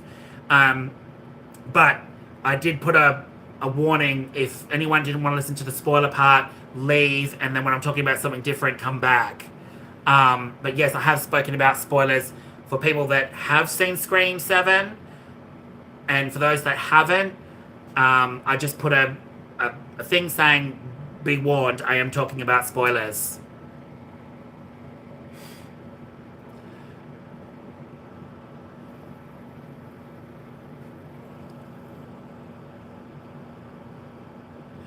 Jessica's motive was good. It just needed some explanation. Viewers need to be open-minded about it. Yes, yeah, they do. It could have been explained a little bit better. I do feel like it could have been explained a little bit better. But I do at the time as well, the craziness of it was just like, huh? I was like, oh my god. And she played that. She played the psycho really well. Like, really well. Feels like a lot of groupthink about Scream 7 and no one wants to step out of line. Yeah. Personally, I'm not going to bullshit anybody. I loved Scream 7 for what it is. I loved it.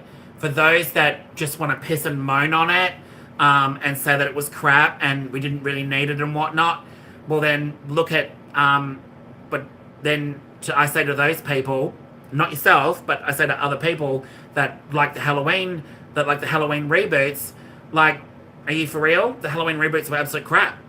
Did we really need them? Was that necessary to have them? No. I thought they were awful. No disrespect to Jamie Lee Curtis, but I can't believe she came back for him. Honestly can't. Because they did not, they destroyed what Halloween H2O was.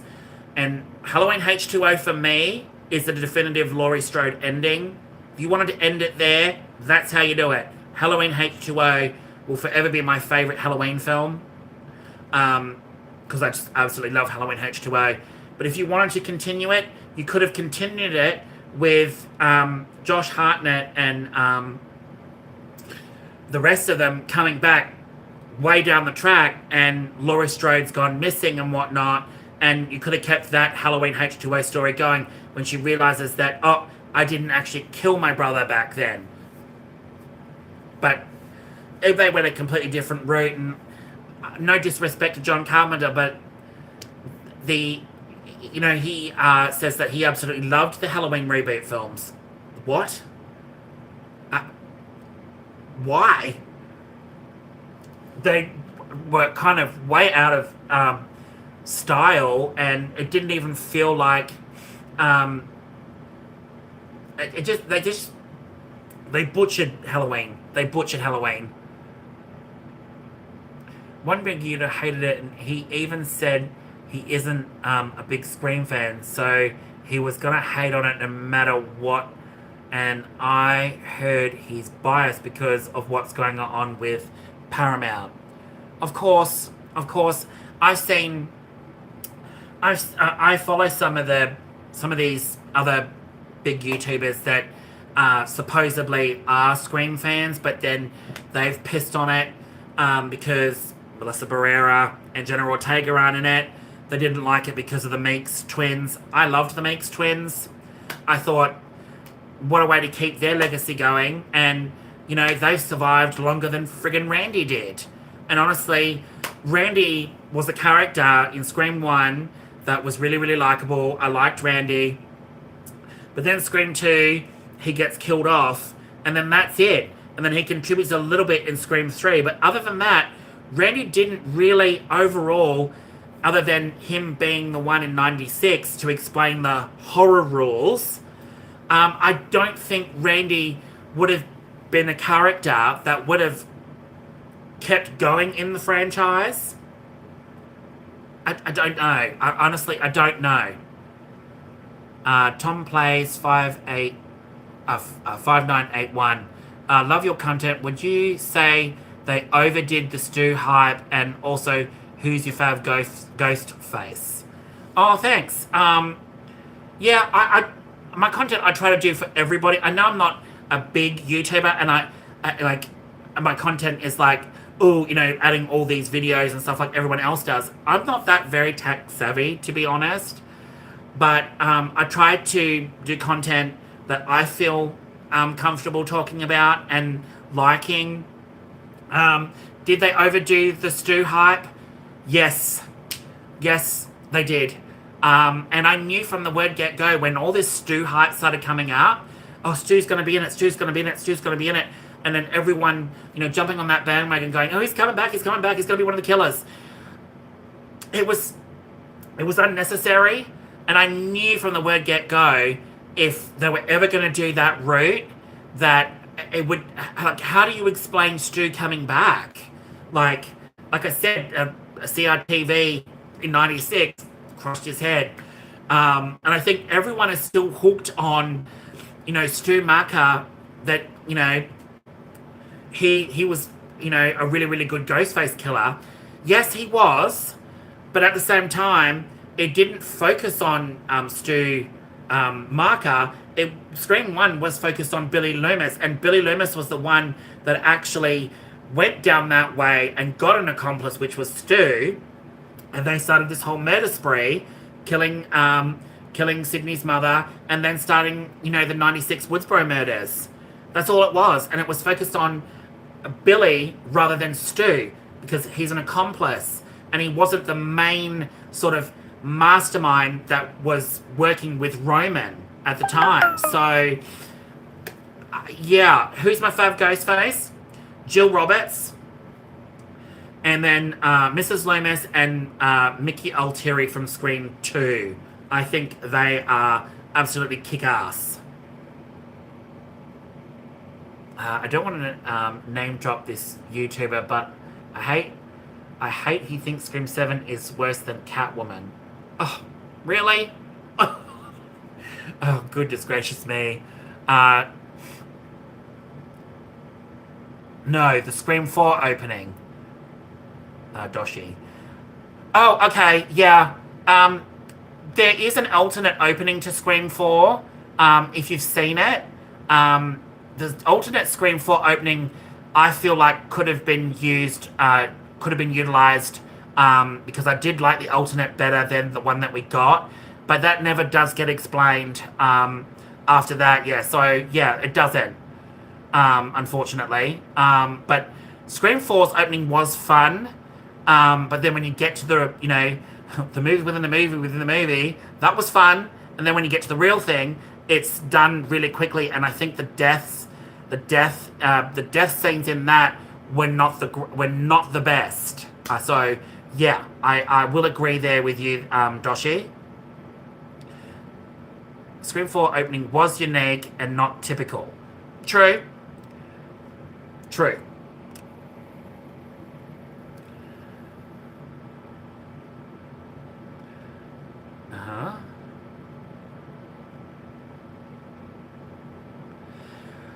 The alternate Scream 4 opening is, I believe it's on the DVDs, but it's also on the 4K, no, not the 4K, sorry. It's on the Blu-ray as well.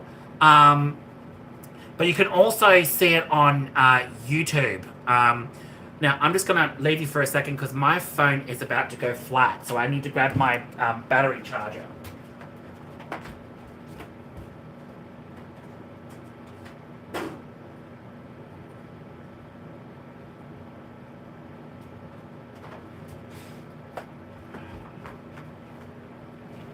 Okay. I've got to stick this in.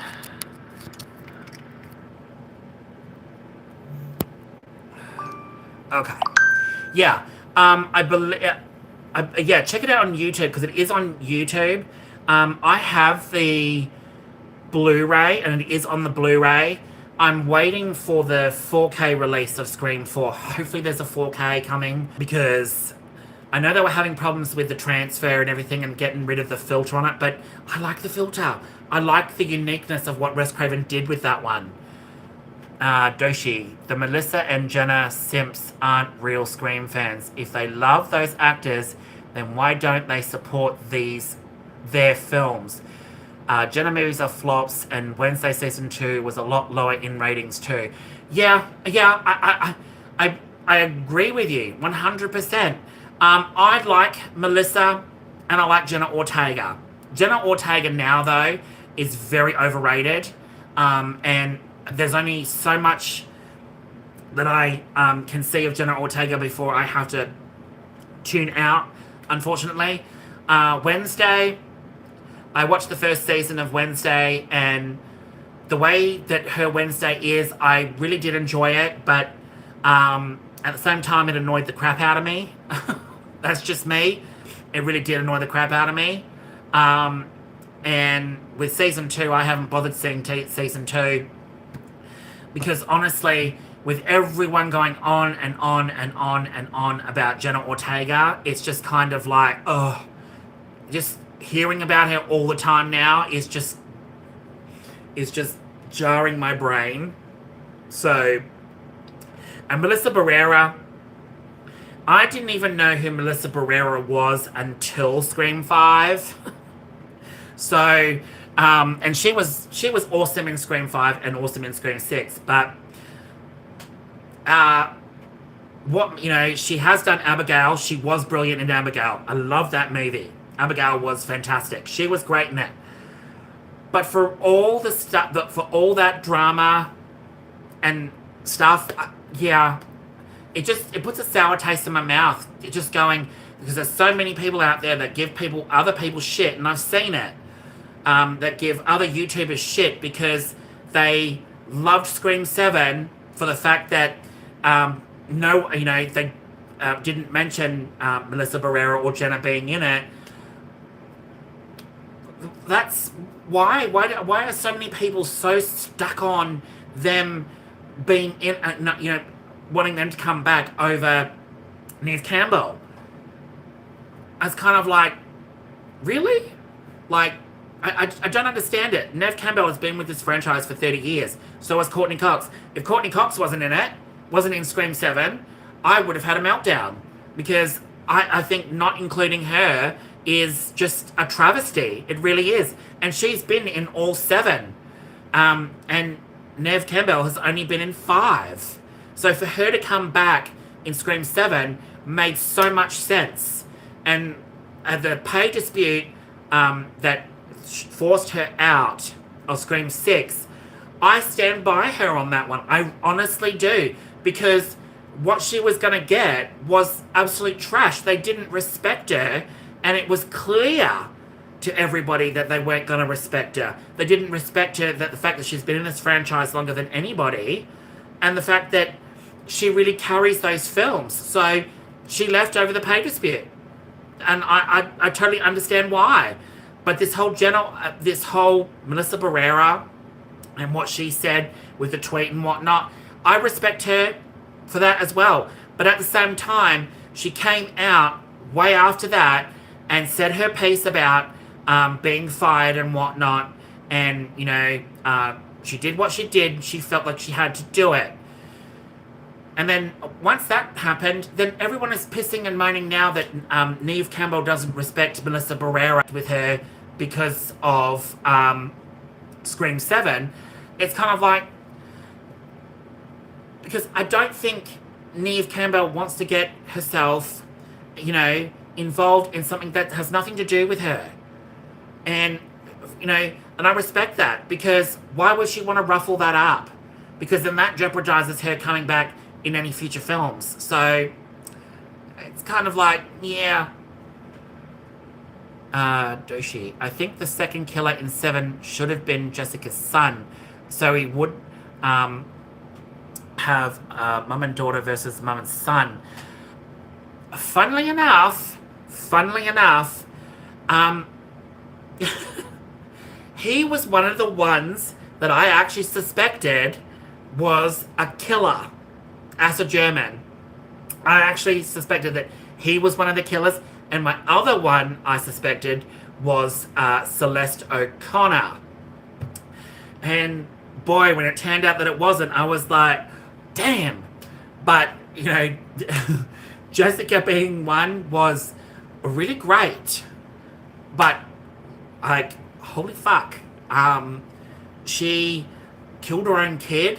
That's fucking heartless. I'm like, holy shit.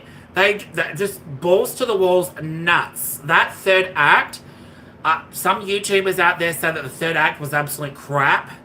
The third act, for me, was balls to the walls, nuts. Especially the fucking ending where Tatum and Sydney just completely blew Jessica away. Was hilarious. I was laughing to the point where I actually was having tears in my eyes because of so much laughter, because that was nuts. I had so much fun with Scream 7's third act. Like, it was fucking nuts. You know, Ethan Embry's character, poor Ethan Embry, he could have at least had him in a little bit longer, but man, was Sydney quick when she shot him in the head, and then Jessica's the one left. It's like, holy shit. Like, really? That was nuts. He wasn't, the ending reveal for him wasn't that long, which was really funny. And I like that Kevin Williamson went crazy nuts with that. Also, Scream 7's box office is doing better than 5 and 6, proving the franchise doesn't need Jenna. Yup, it certainly doesn't, Doshi. It certainly doesn't. And it doesn't need Melissa Barrera either. And I hate to say that, because I really would have loved to have seen how Sam's ending, how they would have incorporated their version of Scream 7. And I have heard how that it was going to play, how they were going to do the Scream 7 as really fucked up. They were going to fuck up the audience really badly with the expectations of it. And it's kind of like, I don't like what they were doing with it. Because they were going to make her a killer in the end. And Jenna Ortega's character actually dies in the beginning. She's the opening kill from a new ghost face.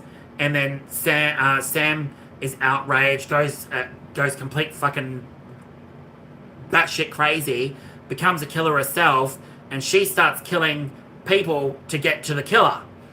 And I just think that doesn't sound like that sounds quite crap.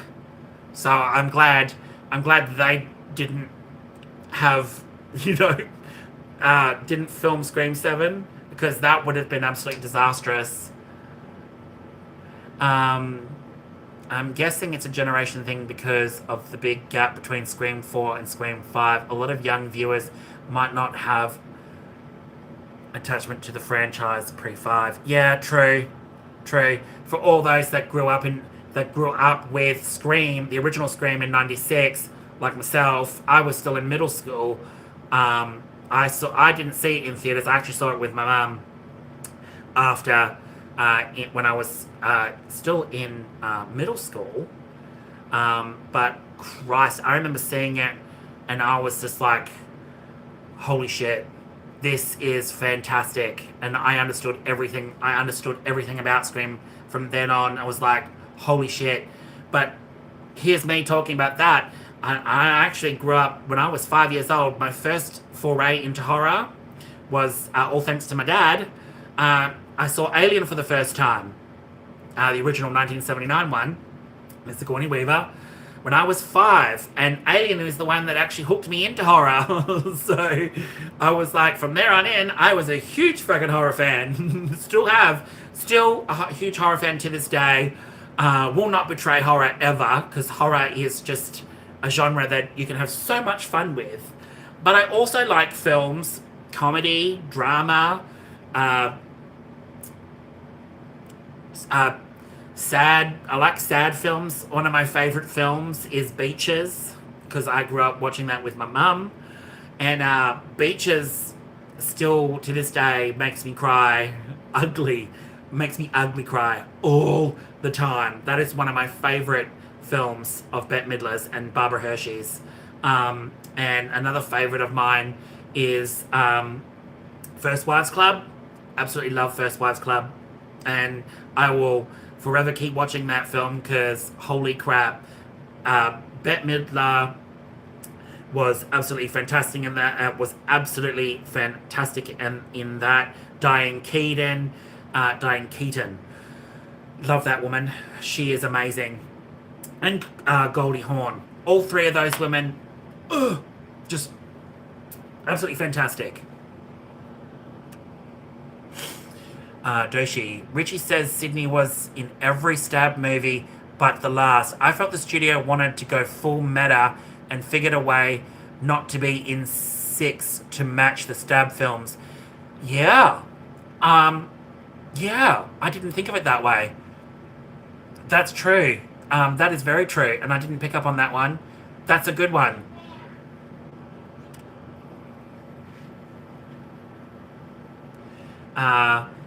There seem to be a lot of double standards when it comes to Scream 7. Some older fans could be fatigued, and new fans who only know Scream with Sam and Tara might have fallen off. Yeah, that's true, Saigon. That's true.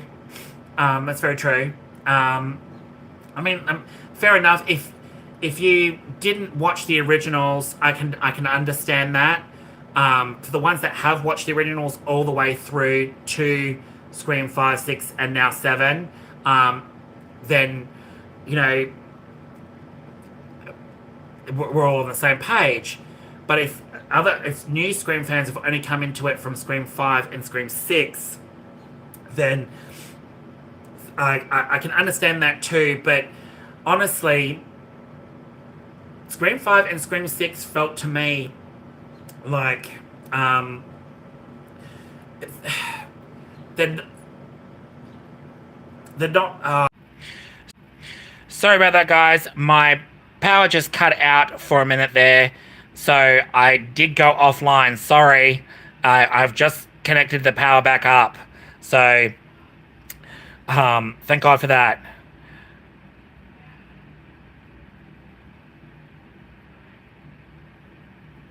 I didn't see Scream in Doshi. I didn't see Scream in 1996, but saw both Scream 2 and 3 back-to-back features, and the theatre was giving Ghostface masks. Super meta, since Scream 2 opening did the same.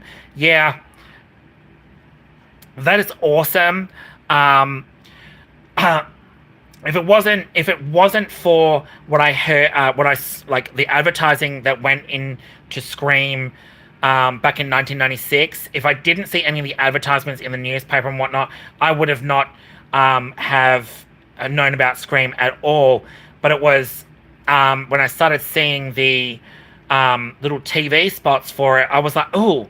But I obviously didn't see it in theaters because Australia has back then, you know, the age that I was, you know, I wasn't allowed to go and see it in theaters by myself. So I ended up seeing it with my mum on VHS, which was amazing. And since then, I've just been absolutely hooked on Scream. But seeing both that back in the day and getting Ghostface masks, holy crap. I would have loved that. Yeah, my dad got me into horror too. Saigon, I was way too young and got nightmares. Yeah. I'm with you. Some movies that I watched back in the day, I can't believe I even watched. My mum would even allow me to watch because Final Destination was another one in 90 when the original Final Destination came out in 99. Didn't see that in theaters because I wasn't allowed to. That was me pre-high school. We saw it on VHS, and I absolutely loved the original Final Destination, but my mum was like, "Oh, I don't know how kids back there." How she said, I don't know how kids like this stuff. I honestly don't." And she was like, "Yeah, she doesn't like horror." Scream 1 and 2. Yeah, I know what you meant, Doshi. Doshi, Scream 1 is my favorite franchise. It's overtaken Star was my favorite. Thanks, Disney. uh, so I go on, yeah, it's difficult for me to believe that someone who loves Scream and Scream 2 would have responded favorably to 7. Doshi, I just read Courtney Cox said she wouldn't be back for Scream 8. I hope that isn't true. What? When did she say that? Holy crap. I need to find that now because I hope that's not true. We can't have a Scream film without her in it. I hope that's not true, but they could work. Kevin Williamson can work her in as a cameo too. Doshi, Scream 3 and 4 are the only films I got spoiled who the killers were. Oh, are you for real? Oh, that sucks. Um, I I have never actually been spoiled with any of the killers in the Scream movies.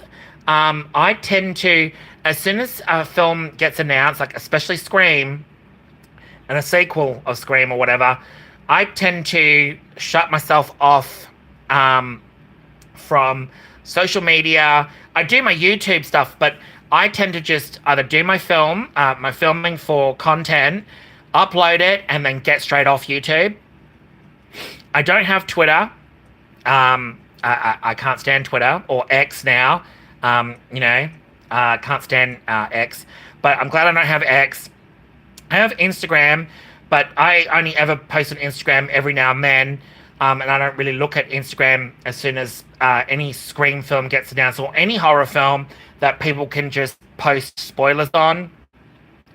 So I try to stay away from all of that because anyone that spoils a film for me it's really stupid and it's really childish. That why would you want to leak all this stuff? And I know Scream 7 had so many leaks, like several days before it got released. There were already videos being posted up of people that have seen it in the Philippines and whatnot because it came out several days earlier there or whatever. But then when people started saying there's videos up, but you're being warned, I was kind of like, I'm staying off everything because I don't want to see. I don't want anyone to be spoiled, but I don't want myself to be spoiled either because that's just childish. It really is. And people that do that are just idiots. Doshi, are you looking forward to Scream 6? I know a lot will love it more than Scream 7. Me and my husband went and saw Scream 7 opening night. We saw the uncut trailer to Scream 6 before anybody because it was being shown in theaters first, and then the official trailer was released on Monday. Scary Movie 6's trailer was hilarious. I literally was in tears laughing at the shit that I saw on the screen. I was like, holy crap. There are going to be so many people out there that are going to be offended by what they're doing with Scary Movie 6. And you know what? I'm all for it. We need comedy movies like that because way back in the day, when the original Scary Movie came out, I saw the original with my dad, and literally what they did with Scary Movie was hilarious. And I am so thankful that they are bringing all the offensive material back. I mean, like they said, like the the Wayland brothers said, they want to bring comedy back. They want people to have a good old laugh in the theaters because that's what the world needs right now is a good laugh, a good offensive movie that just makes everyone laugh. And if it was so damn offensive back then, why did none of these people back then go, oh, I found that offensive. Oh, they're telling a black joke. Oh, they're telling, a Chinese joke. Oh, they're making fun of white people. They're making fun of Republicans. They're making fun of Democrats. Blah, blah, blah, blah, blah. I think that's what the world needs right now. And I am excited for it. I am a huge fan of Scary Movie 1, 2, and 3. The other ones, not so much, because they weren't involved, and they even said themselves that when the studio took over, they all those ideas that they had went down the tubes because they wanted them to be PG-13s. So it was kind of like really bummed out. But with Scary Movie 6, I can see it's going to offend a lot of people, and you know what? For those that love these type of films and know these type of films and know that they're offensive, are not going to be offended in any such way. I mean, I know they're going to poke so much fun at gay and lesbian stuff. They're going to poke fun at trans. They're going to poke fun at pronouns. They're going to poke fun at Republicans. They're going to poke fun at other films. And they had a dig at in the trailer. They were having a dig at the fact that Neve Campbell wasn't in Scream 6 as a meta sort of joke sort of thing. So, you can't be offended by something that really people need a good laugh with. And, I'm gay, and even back then watching those films, I was like, I'm not offended by any of the gay jokes that they were, talking about back then. I just go to enjoy a film. If it has gay jokes in it, has gay jokes in it. I mean, people today just need to take a chill pill. But I can see on the other side, the people that take this sort of stuff seriously really need to take a chill pill, because, like the Wayland said, it's them bringing back comedy. They're not trying to, offend people in that way, because they respect that. They're doing it to bring comedy back, because we haven't seen good comedy for over 13 years from them, and I really want to see them in White Chicks too, because I know that's a project that they're doing straight after this one. So yay!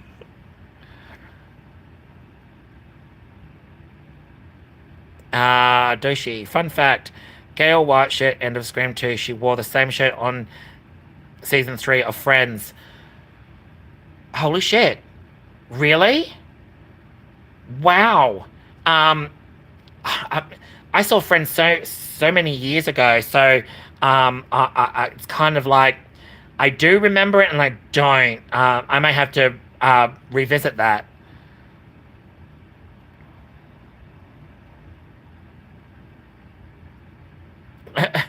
Doshi, you didn't realize I was gay? I oh my god, so am I. Yeah. No, yeah. I don't, I mean, people should know it from the word get go, because, my nails and stuff like that. But I honestly, yeah, I'm surprised you didn't know. But that's okay. That's totally fine, because a lot of people meet me and go, "You're gay?" I wouldn't picture it.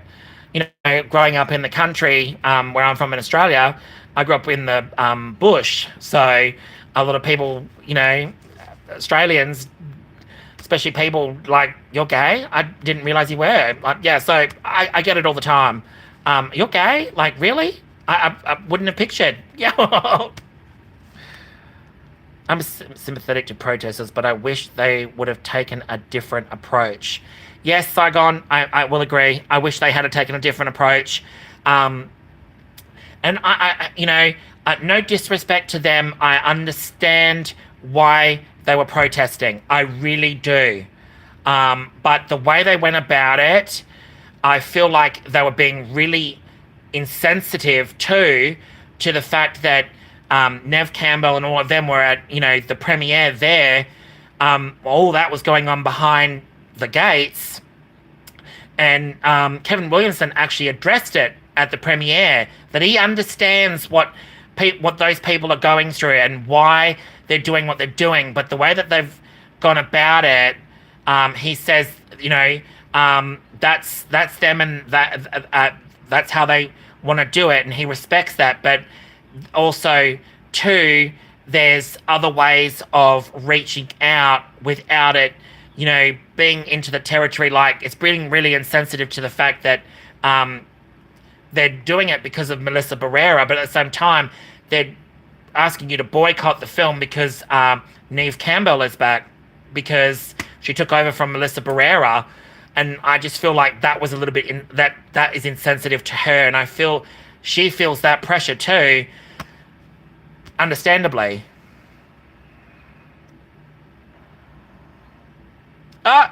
See, you even get it too. They're surprised to know, but okay, yep. Although in high school, I copped a lot of shit in high school from mainstream, because I'm education support, because I have some learning disabilities, one of them being dyslexic, and I don't know mathematics very well. I'm a little bit slower to intake things back in school, but my biggest one was dyslexia. And when people found out that that I was gay in high school and whatnot, all the mainstream side, because I'm from education support, kids with learning disabilities. My high school that I was at, the mainstream people, especially the jocks, didn't like that. Don't like anyone that's different.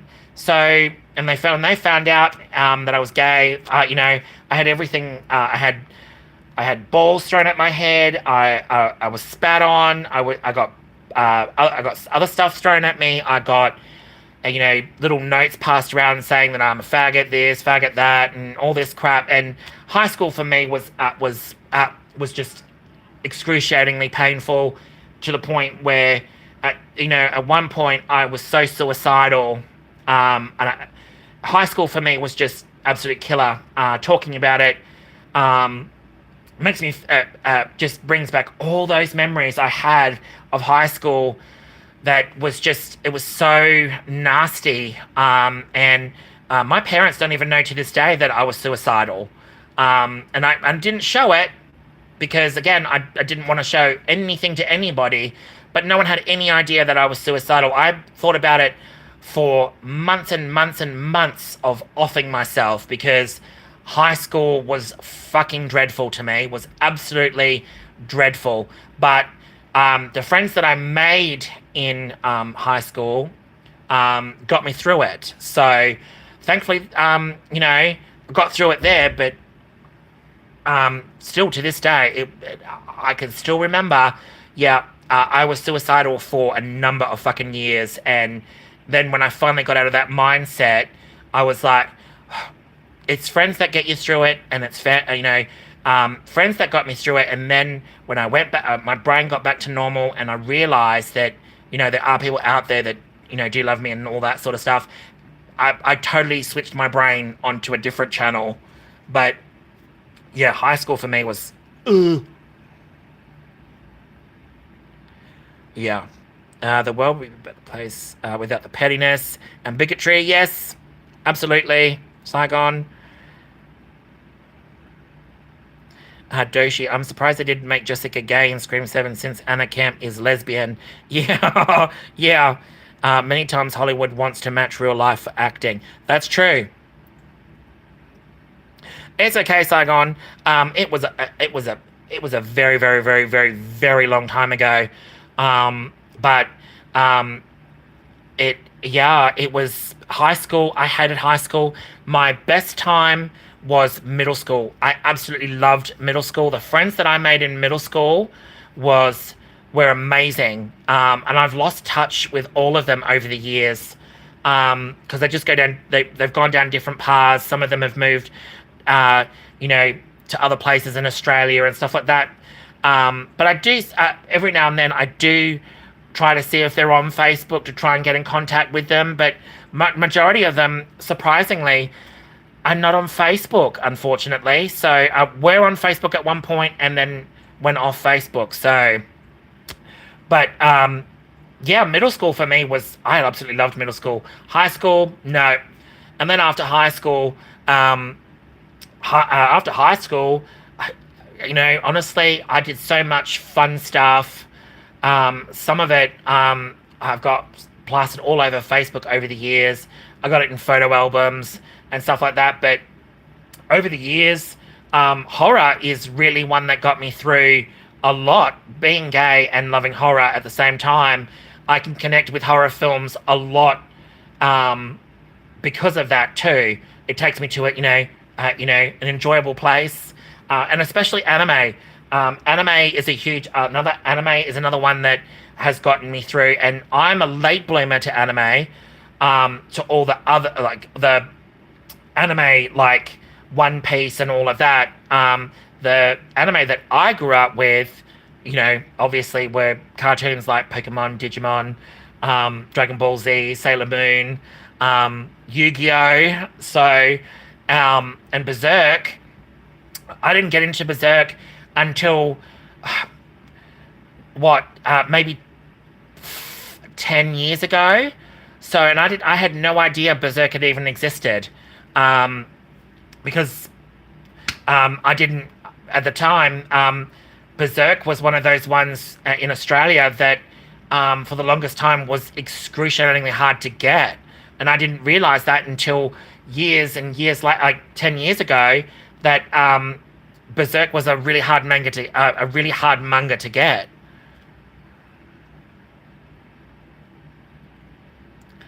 Actually, the only gay Ghostface was Jason, and they killed him off.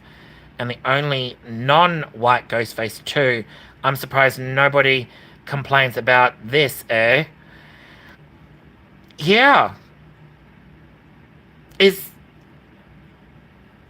Jason? Which one was?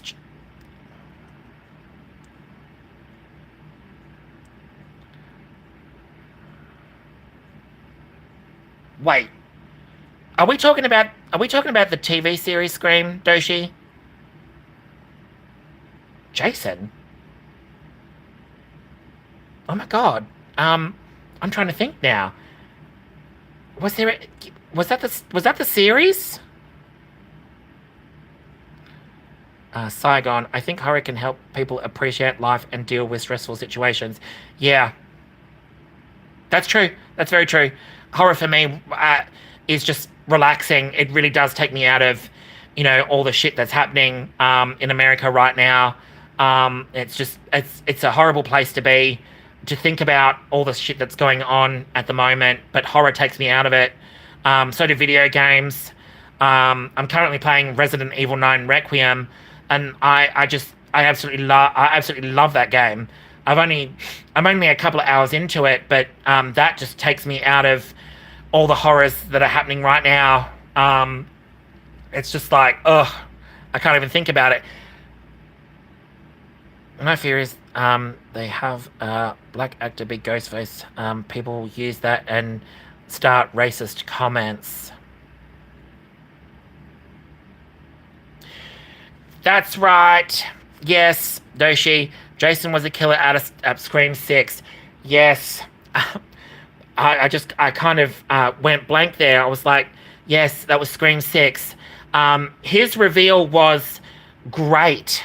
I honestly, the opening to Scream 6 was fantastic. It was brutal. It was genius to have him unmasked at the start.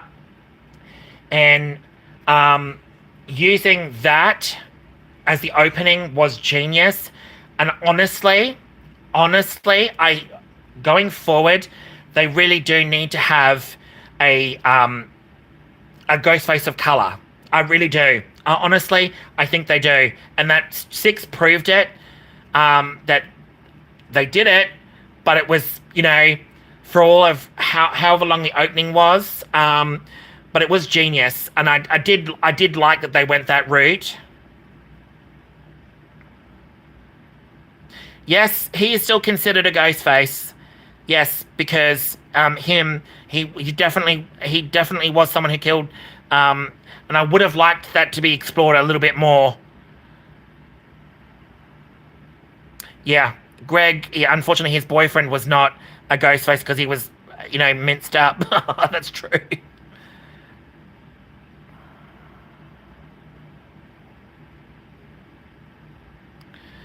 Saigon. There were gaps in the movie theater when Jason unmasked. Oh, really? Okay. Yeah. He was unique. I honestly, if they really like to see a ghost face of color, because I honestly, going into Scream 7 and watching Scream 7, I actually picked Celeste O'Connor as one of the ones that was the Ghostface killer, and I really liked her character. She was great. I really wish we had spent more time with her. McKenna Grace as well. I liked McKenna Grace, but we didn't have enough time with any of them. And that's the only thing that I would have spent more time with. But I actually picked Celeste O'Connor, one of her best friends, as one of the killers. So, and when it turned out to be wrong, I was like, oh, damn it, because I really wanted her to be, because she was, the whole time I saw her on screen, I was like, there's just something about her that makes me think it's her. And it was like, when I was proved wrong, I was like, damn it.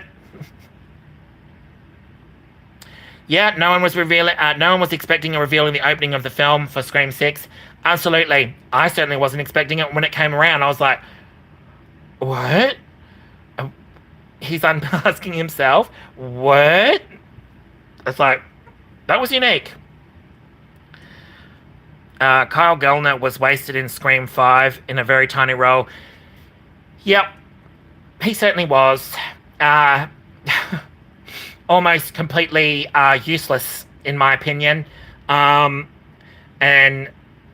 yeah, honestly, and there's actually cut footage, apparently, where Liv and him have more scenes, because there's a scene of them in the car together and they're actually talking, and it actually feels like he could have been a killer.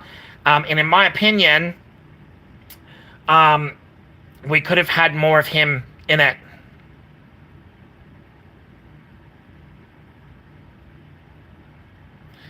The start in Scream 7 when the blonde asked, "Did you call me a bitch?" Love it. Yes, that was funny. I loved Scream 7's opening. I'm not going to lie. Scream 7's opening was fantastic. 11 minutes. It was tense. It was frightening. It was genius. And the way that it played out was fantastic. I honestly loved that opening. The nostalgia, seeing seeing the house again, but also all the posters and animatronic, and just the body marks on the floor where they had all died, and that's where Schumacher got the TV smashed on his head, and this is where Billy Loomis got shot.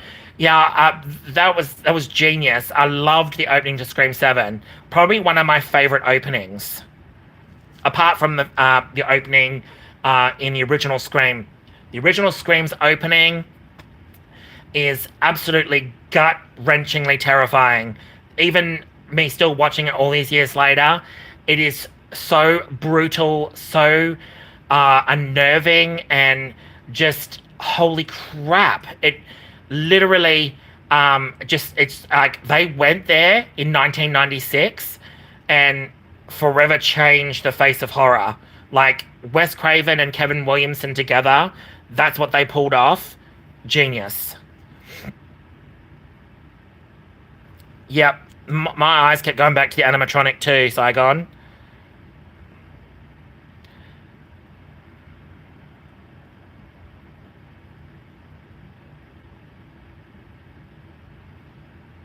Doshi, the guy failed the test about how old was Jason when he drowned. Yeah. Yep, that was, yep.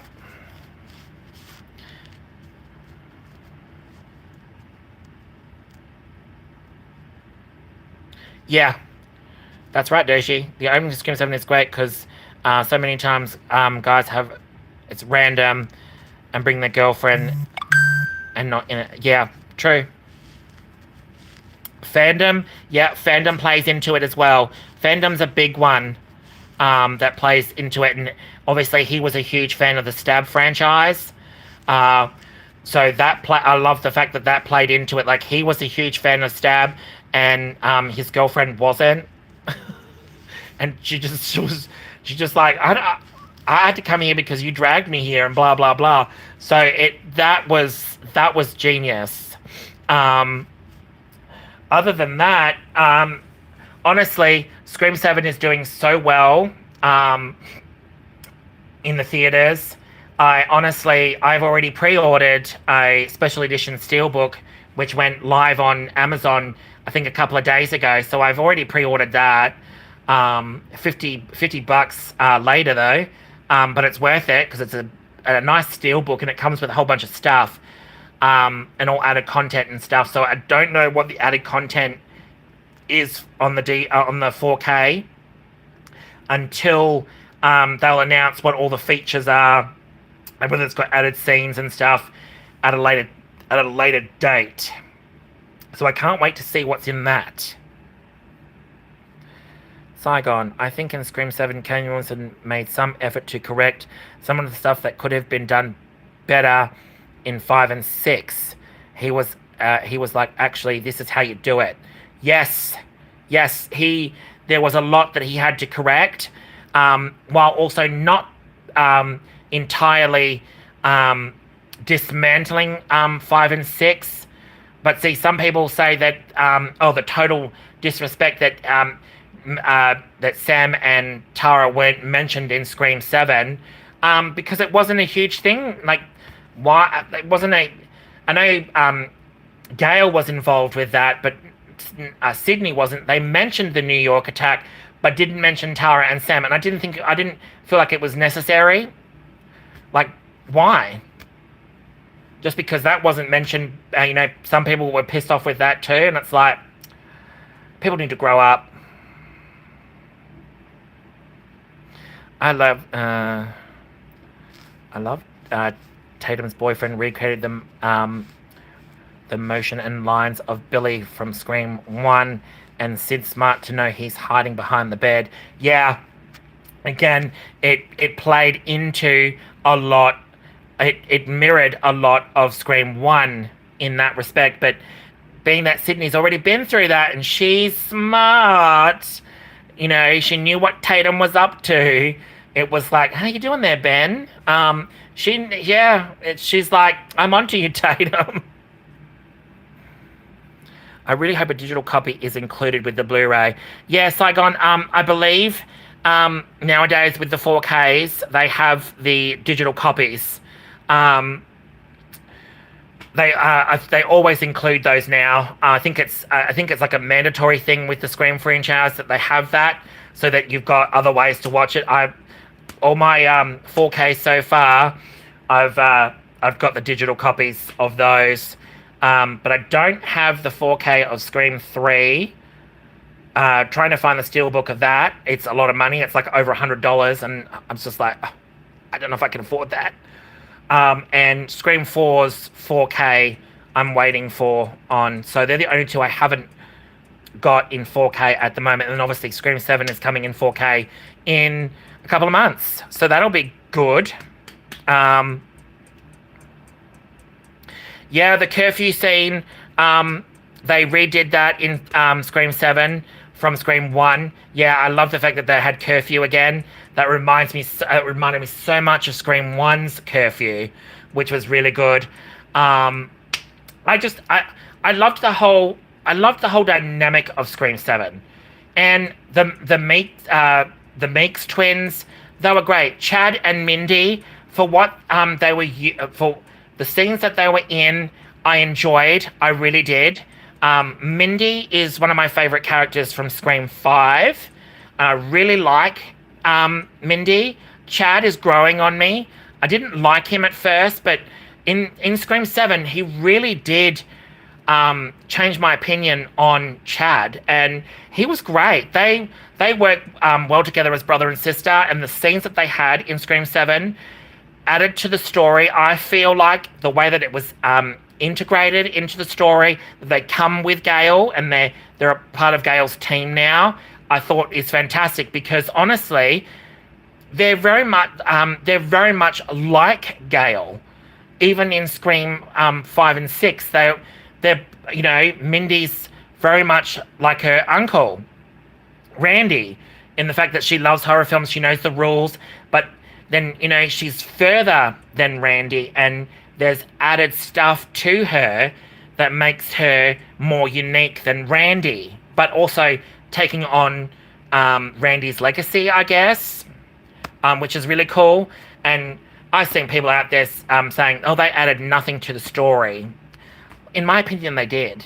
I mean, honestly, for the scenes that they were in, that was great. And then the ending where they're doing the whole newscast thing, that was funny. That was genius. And the cut, I really did. I really did like it.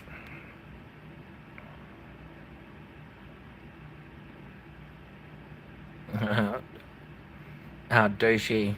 Scream 8 motive. Someone is super pissed Sydney made a terrible coffee stale donut and wants revenge. Yeah, that would be funny for a parody movie.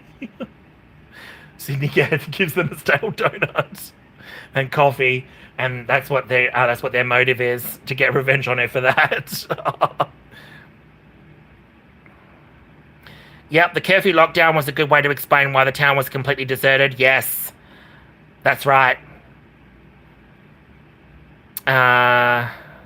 Sort of motive, terrifying.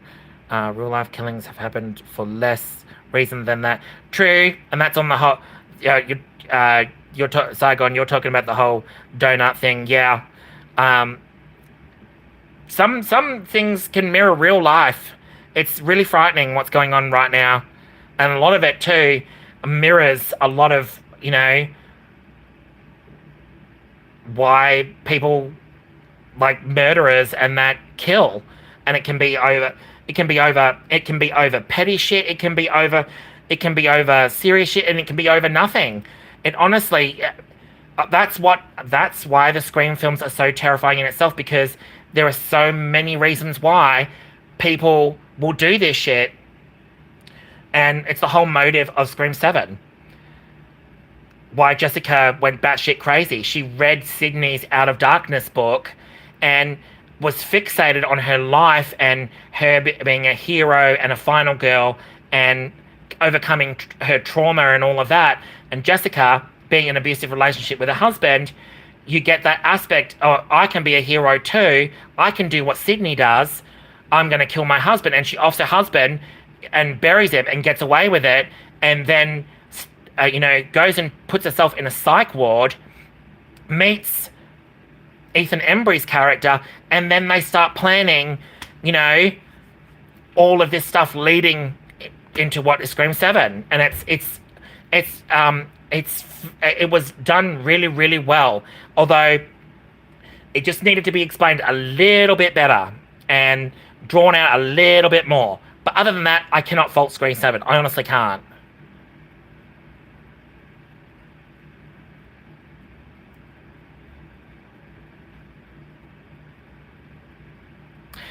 Oh, the necklace from Scream 2, yes. I would love Tatum to find the necklace from Scream 2.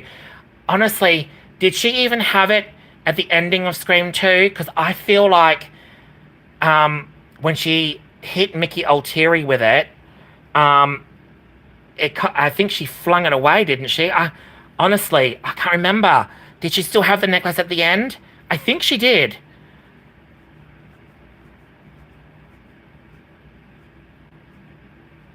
Yes, Jessica was sympathetic and repentant at the same time. Repellent at the same time, yes. Douchey. To be honest, I thought Tatum drama teacher was the killer. He was disappointed she isn't like Sydney and wanted to push her to become the next Sydney. Yes.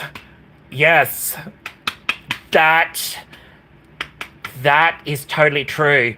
And I heard someone when me and my husband were in the theater, we actually had someone behind us say, "It's the drama teacher. It's the drama teacher." We were like, I was like, oh, because even him being at the scene, and he's so suspicious, it was like, oh, you're onto something there. And then it could have gone so many ways. Like the way Kevin Williamson played it, he played it geniusly. Oh, she wore it in Scream 3. Holy shit, Doshi. She did. Now that I think of it, she did. Holy shit. I totally forgot about that. She did wear it. And I totally overlooked that. Holy crap. Thanks for bringing that up. The drama teacher sounded very suspicious. Seemed very suspicious, yes. I wonder if that's a thing in Scream 8. Will we see him in Scream 8? The dumbest complaint I heard was Trauma was wearing a Fury outfit. A, a Fury outfit.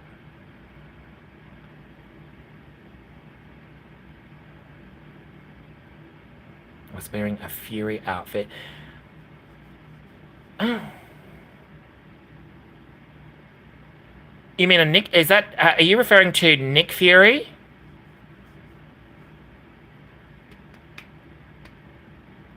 A furry.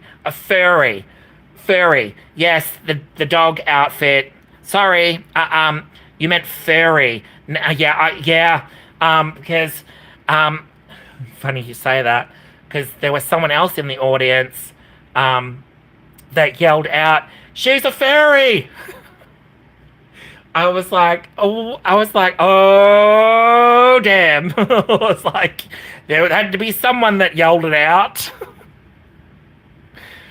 I thought that was fucking funny when the person way up in the back, I don't know who it came from, but someone shouted out, "She's a fairy!" I was like, what?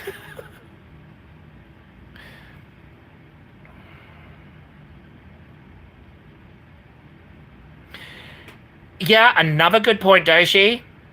Joel the cameraman from Scream 2. We need to see him back.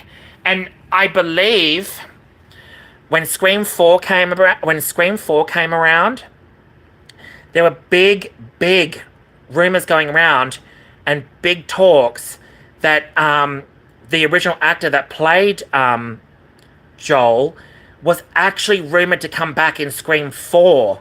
He comes back after all these years and becomes Gail Weathers' cameraman again. But how it played out was that he finds out that she's still around, and he comes back and mentions about the whole thing back in Scream 2 and the fact that he wanted the success that she had, and they were going to that he wanted to continue doing it. But Scream 2, I think, kind of when he saw Randy's dead body, and he faints, and then he leaves, and he has that whole argument where he leaves, but then at the end he picks up the camera and has it rolling. So I would have assumed he would have come back in some capacity, and there were rumors that he was coming back in Scream 4, but then when it never eventuated, it was like, oh, I was like, that was a thing that Wes Craven apparently was toying with. So that was pretty cool, but I'm hoping he comes back for a future one.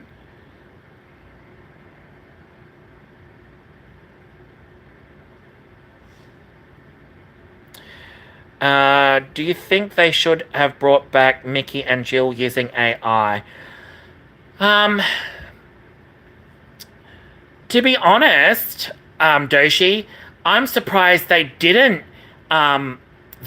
use Jill. And I'm surprised they didn't use Mickey. But I don't think Mickey had. I think Mickey's an interesting one because he was doing the killing spree with Mrs. Loomis. So I would have loved to have seen him back on screen, but at the same time, I think Billy's mother was the more effective one to go with AI because honestly, she was the one that you know, had the whole friggin' revenge plot because of Sydney's mother, whereas Mickey Altieri, his motive was simply that he wanted, he was doing it because of Mrs. Loomis. And he wanted to get famous by getting caught and then using that whole I'm going to blame the movies motive. And he thought his alibis and all that were going to be airtight. So I think it was more effective to use Mrs. Loomis because she was more of a looming threat, per se, in Sydney's life than what Mickey Altieri was. Jill, I'm surprised they didn't use Jill because Jill is a cousin. And Jill had like a big, huge effect on Sydney because she even, you know, her cousin killed her aunt and then killed her friends off. So she had a huge impact on Sydney, and I think bringing her back would have really fucked her up as well. And the whole family dynamic thing is, Tatum could have seen another side where Sydney's cousin was one of the killers, and that could have really played into the whole Sydney's cursed sort of thing. And Tatum saying that, they could have had that angle as well. But Sydney seeing her cousin on AI would have really fucked her up as well.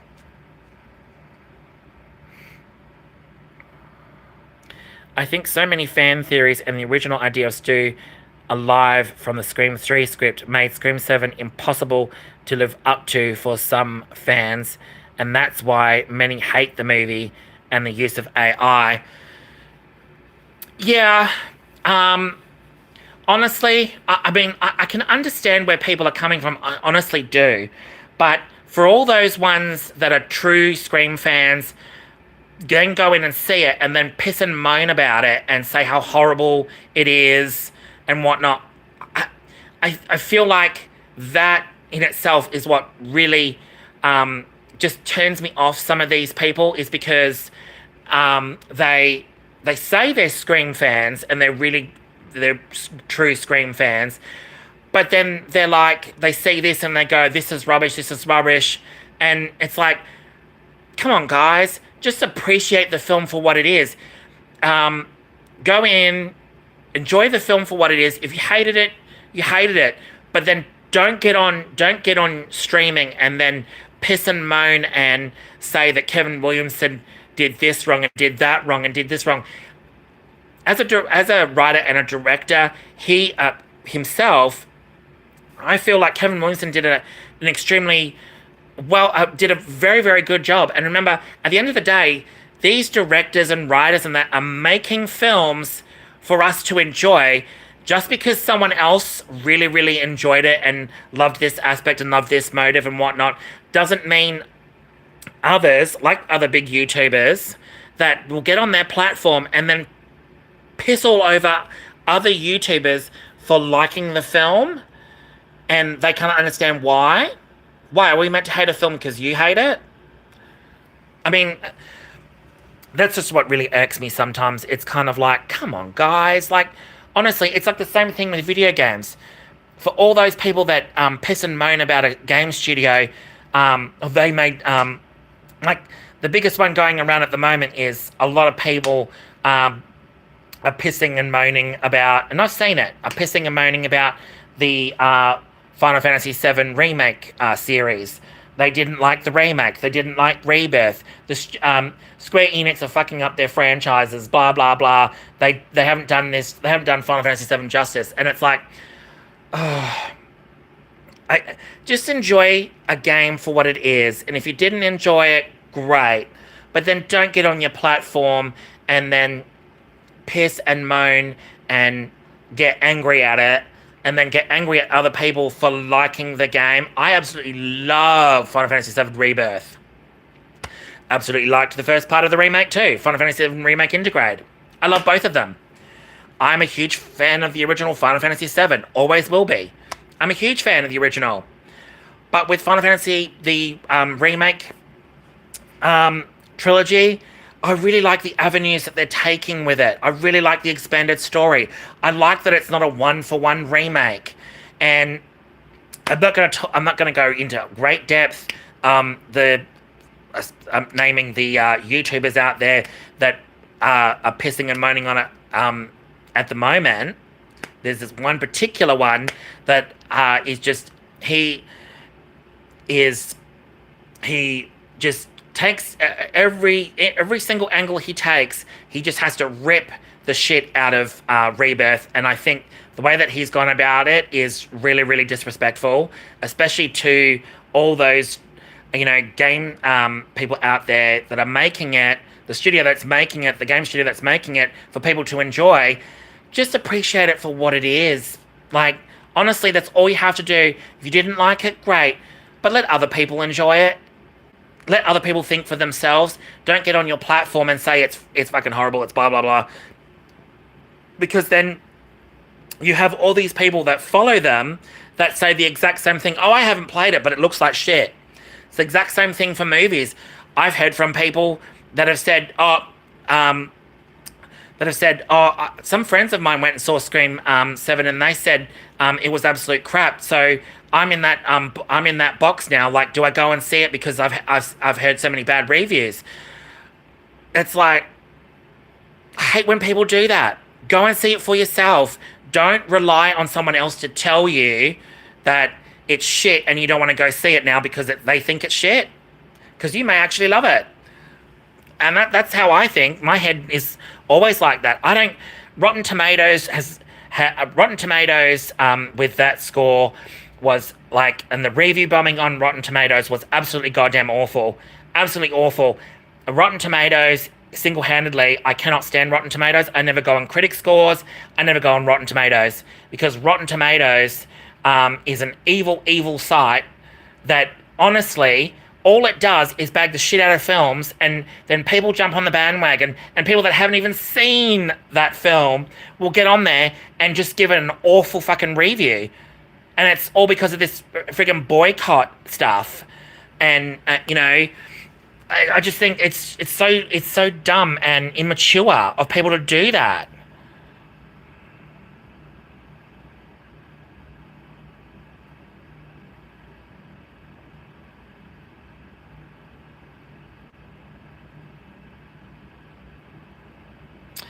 Doshi, I do have a Discord.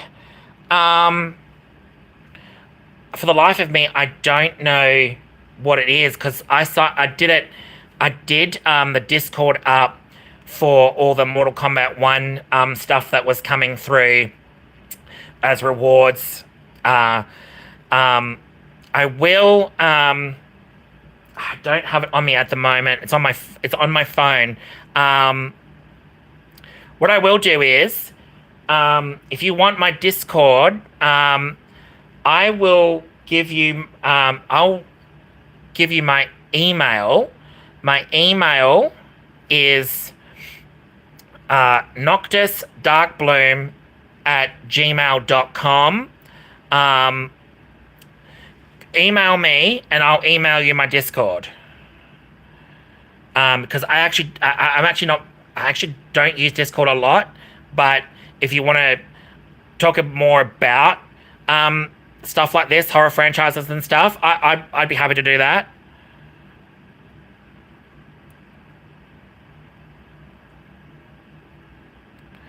Yeah, there's quite a few big YouTubers that have actually gotten on their platform, given Scream 7 a lot of shit, and then I've already seen a lot of their followers giving Scream 7 shit, and they haven't even gone to see it. All the ones that have said it or have seen it as well will get on there and comment how shit it was, and then they all take the shit out of it. It's unnecessary. Absolutely. Scream 7 doesn't deserve 33% score. That's why I never go on Rotten Tomatoes scores. Rotten Tomatoes it's a pointless friggin' website that rates films based on all the bullshit that people say about it. That say about a film.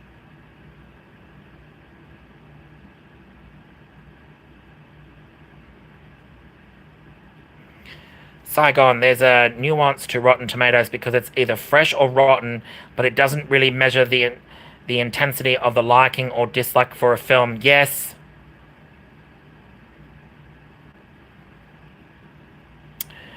Can't you type that? Type the email. Yes.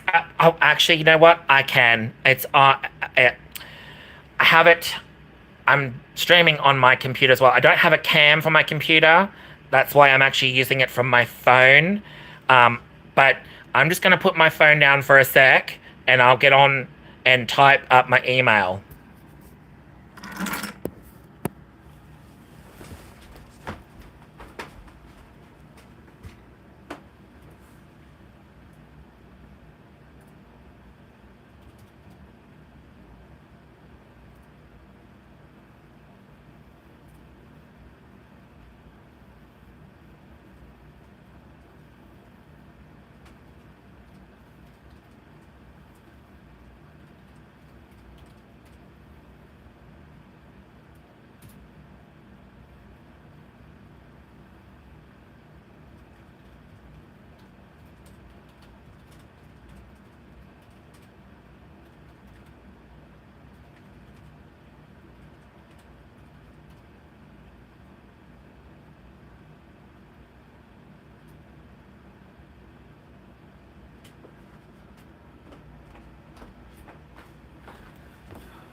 There you go. I've put it on. But yeah, I in regards to Rotten Tomatoes, I can't stand Rotten Tomatoes. I can't stand why it has to be rotten or it has to be fresh. I don't understand that with those with how it works. I honestly don't, because a film that they thought, that has been labeled as fresh, I thought was absolutely rotten, and that's the Halloween films. I will forever hate on the Halloween reboot films because they were awful. They were awful, and the way that they did Michael in that was awful. It was just absolutely awful. There's some things that about that just irks me to tears. Why they were even necessary at that point.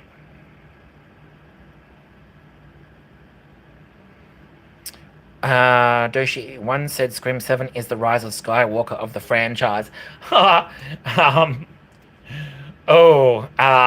No. Totally have to disagree.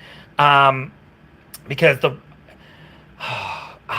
I saw the rise of Skywalker and I was utterly disappointed. I was disappointed. I'm not a huge Star Wars fan. I like Star Wars, but I'm not a huge fanatic like a lot of people are. But when I saw Rise of Skywalker, I was so angry at what they did with Luke Skywalker. I was like, are you for fucking real? Like, really? I don't think George Lucas would approve of this. And it's so sad that Carrie Fisher died, because her having latent dormant Jedi powers was such a fucking cool concept. I'm so sad that she died, because honestly, we could have actually seen her come into her powers more and actually work with her brother, which is sad. I was just like, ugh. I really wanted that for Carrie Fisher, for Princess Leia.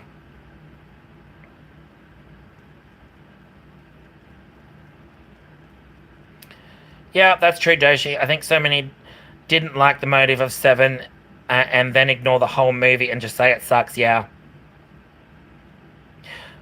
You met Carrie Fisher 4 months before she died. I've heard she's fucking amazing. I really wish I have met her at a convention or something like that. because I've heard she's a lovely, lovely woman, like really awesome to meet. And apparently her daughter is really awesome too. Billy Lord. I heard she loves signing fan stuff and whatnot, and people that are huge fans of her mother's. She's forever grateful that they're keeping Carrie Fisher's spirit alive, basically.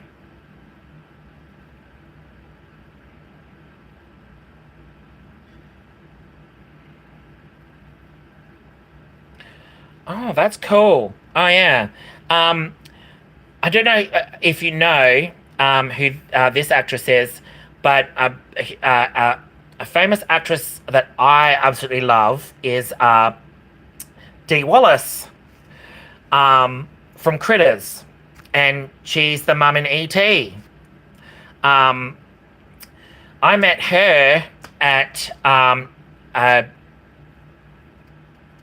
uh, Nightmare Weekend 2 years ago. 2 years ago, not last year, the previous year, in 2024, at Nightmare Weekend convention in Richmond, and she was absolutely amazing. She was such a darling, and I had a long conversation with her at this convention and got photo with her as well, and I got a signed photo by her as well. She's absolutely fantastic. I love Dee Wallace.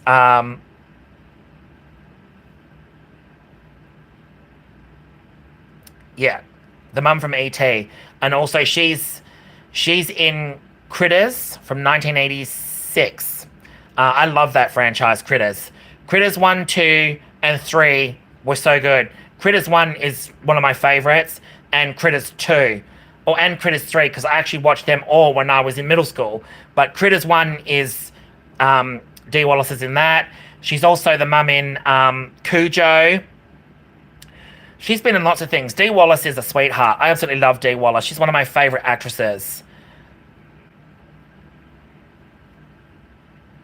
I haven't really. I really want to do some other horror conventions, but some of the other horror conventions are just at at this time, with money being so tight and stuff, and you got to save every penny. It's very hard to pick and choose which conventions to go to, because they're just. I really want to go to all of them and meet all of them. I really want to meet all the Scream cast, and get some of my Ghostface stuff signed, but it's just becoming expensive.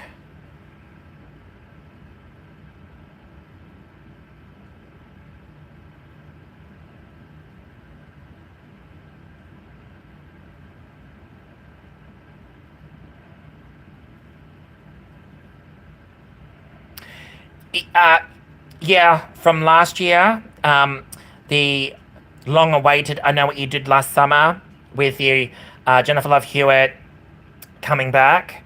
Uh, yeah, that was a disappointment. It was horrible. The writing was horrible.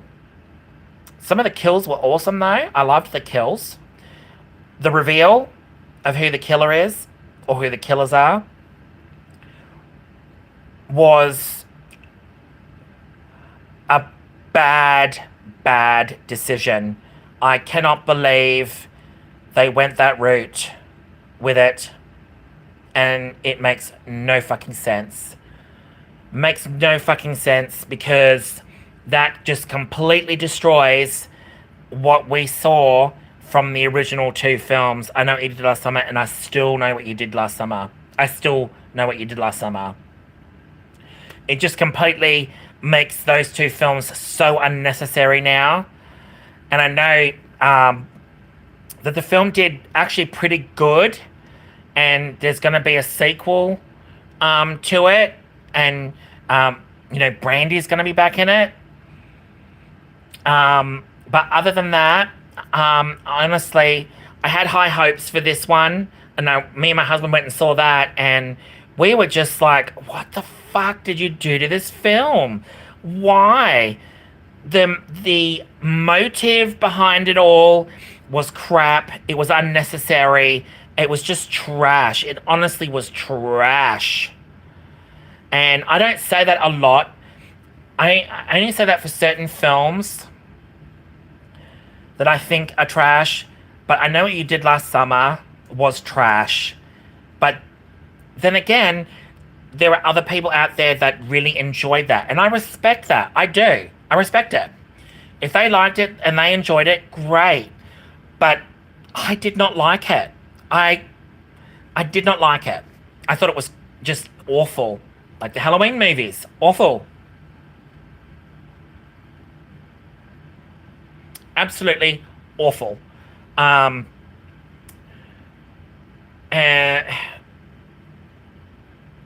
and I feel so bad for Jennifer Love Hewitt because she really did her role coming back into it justice, but I will forever hate the script.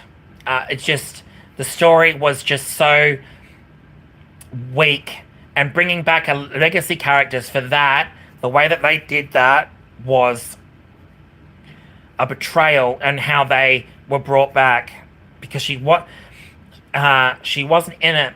Bringing those legacy characters back, Ray and Julie, the way that they brought him back, he had more screen time than her, and she was only in it for just a tiny little bit. And I'm just like, oh, you could have brought her back and had her been in the whole film, and it could have been her being brought back into this whole mystery like she was, but she wasn't involved a lot, which was unfortunate. Oh, what time is it? Oh my goodness, it's almost 7 o'clock. I have been doing. Wow, we've been live for almost for over 3 hours. That's awesome. I've been really wanting to do this whole Scream 7 discussion for ages since I saw the film, and this is only my second time being live. So, this one has been a real success. This one has been absolutely fantastic. The first one I did a stream, but I think people tuned in after the fact when I was offline with that one.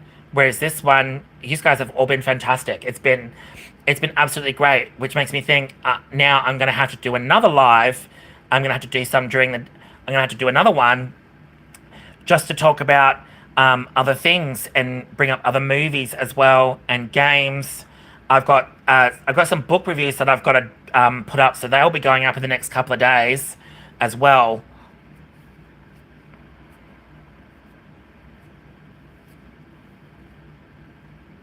Yeah, that's fine. I have Discord on my phone, so um, feel free to email me. Once you've emailed me, I will then give you my Discord, and then we could go from there.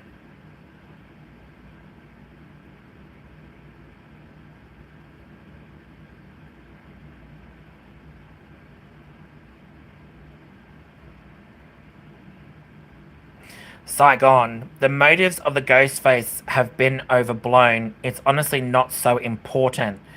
For example, the killers in The Strangers were scarier because their motives were unknown or non-existent. Um, True.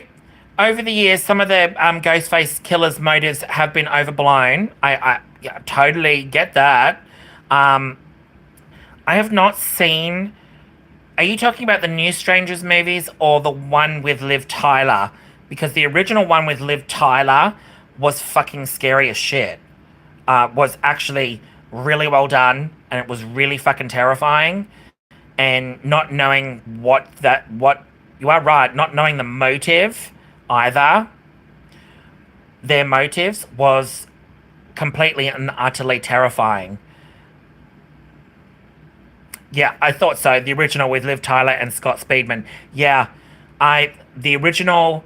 I've seen it twice, and that's all I'll see it twice, because the second time I saw it, I saw so much more, and it was really, really good. But if you know or don't know, is that the one with Liv Tyler is actually based somewhat on a real case, where a lady was actually stabbed multiple times and actually survived and told her story. And The Strangers is actually inspired by that, because she had a stranger that came to her door asking for someone that she had no idea who it was. She'd never heard of the name, said she doesn't live here. And the next thing she knows is that people broke into her home, tied her up, stabbed her, and she survived. And the cops found her. She survived. And that movie, The Strangers, is inspired by that, I believe.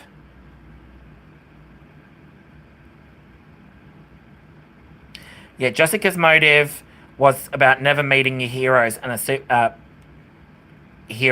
fan. Jessica and Richie are similar, how they are super fans of Stab and Sydney. Yes, that's true. I've not seen Prey at Night. I'll definitely have to go. I'll definitely have to see that one. Yes, the Strangers is somewhat based on a real case. It's inspired by, because I believe it was just her on her own. She wasn't actually married or anything like that, and she was living on her own.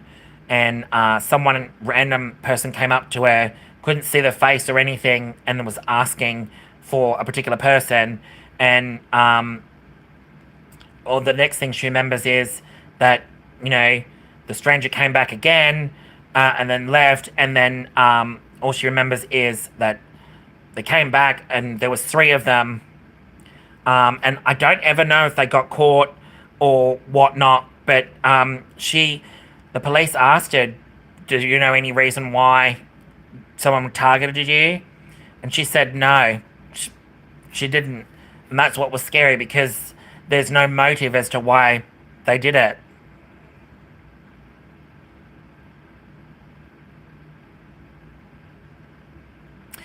Yes, Doshi, the mentioning of Sydney's book, Out of Darkness.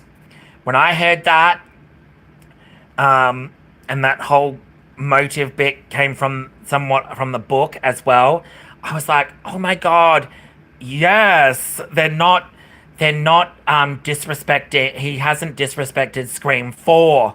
He literally took that further and made that a major plot point in the latter half of the film, which was fantastic, because it makes Jessica's motive even more so terrifying, is the fact that she was just a complete unknown. She's a killer that is completely unknown and not attached to her family in any so way, which I thought was fantastic. Ooh, excuse me. All right, I think what I'm gonna do is I'm gonna call it a night for now, because it's 7 o'clock and I've got to go eat something. I haven't eaten anything in over 4 hours, and I'm feeling a little bit peckish. I need to drink something. Scream 10 motive: Ghostface robots will be self-aware. Yeah, that's true. Oh shit. There's no flesh and blood killers. They're robot killers. That's a good angle. All right, so I'm gonna call it quits for now.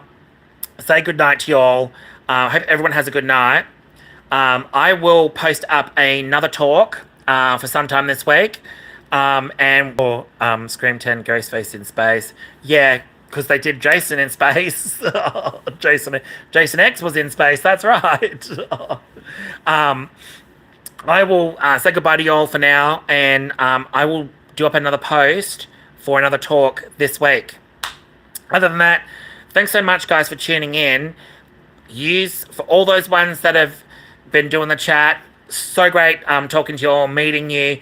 Don't forget, you can contact me via email. I can give it the Discord, and I can further chats from there with games and movies and stuff. And TV series.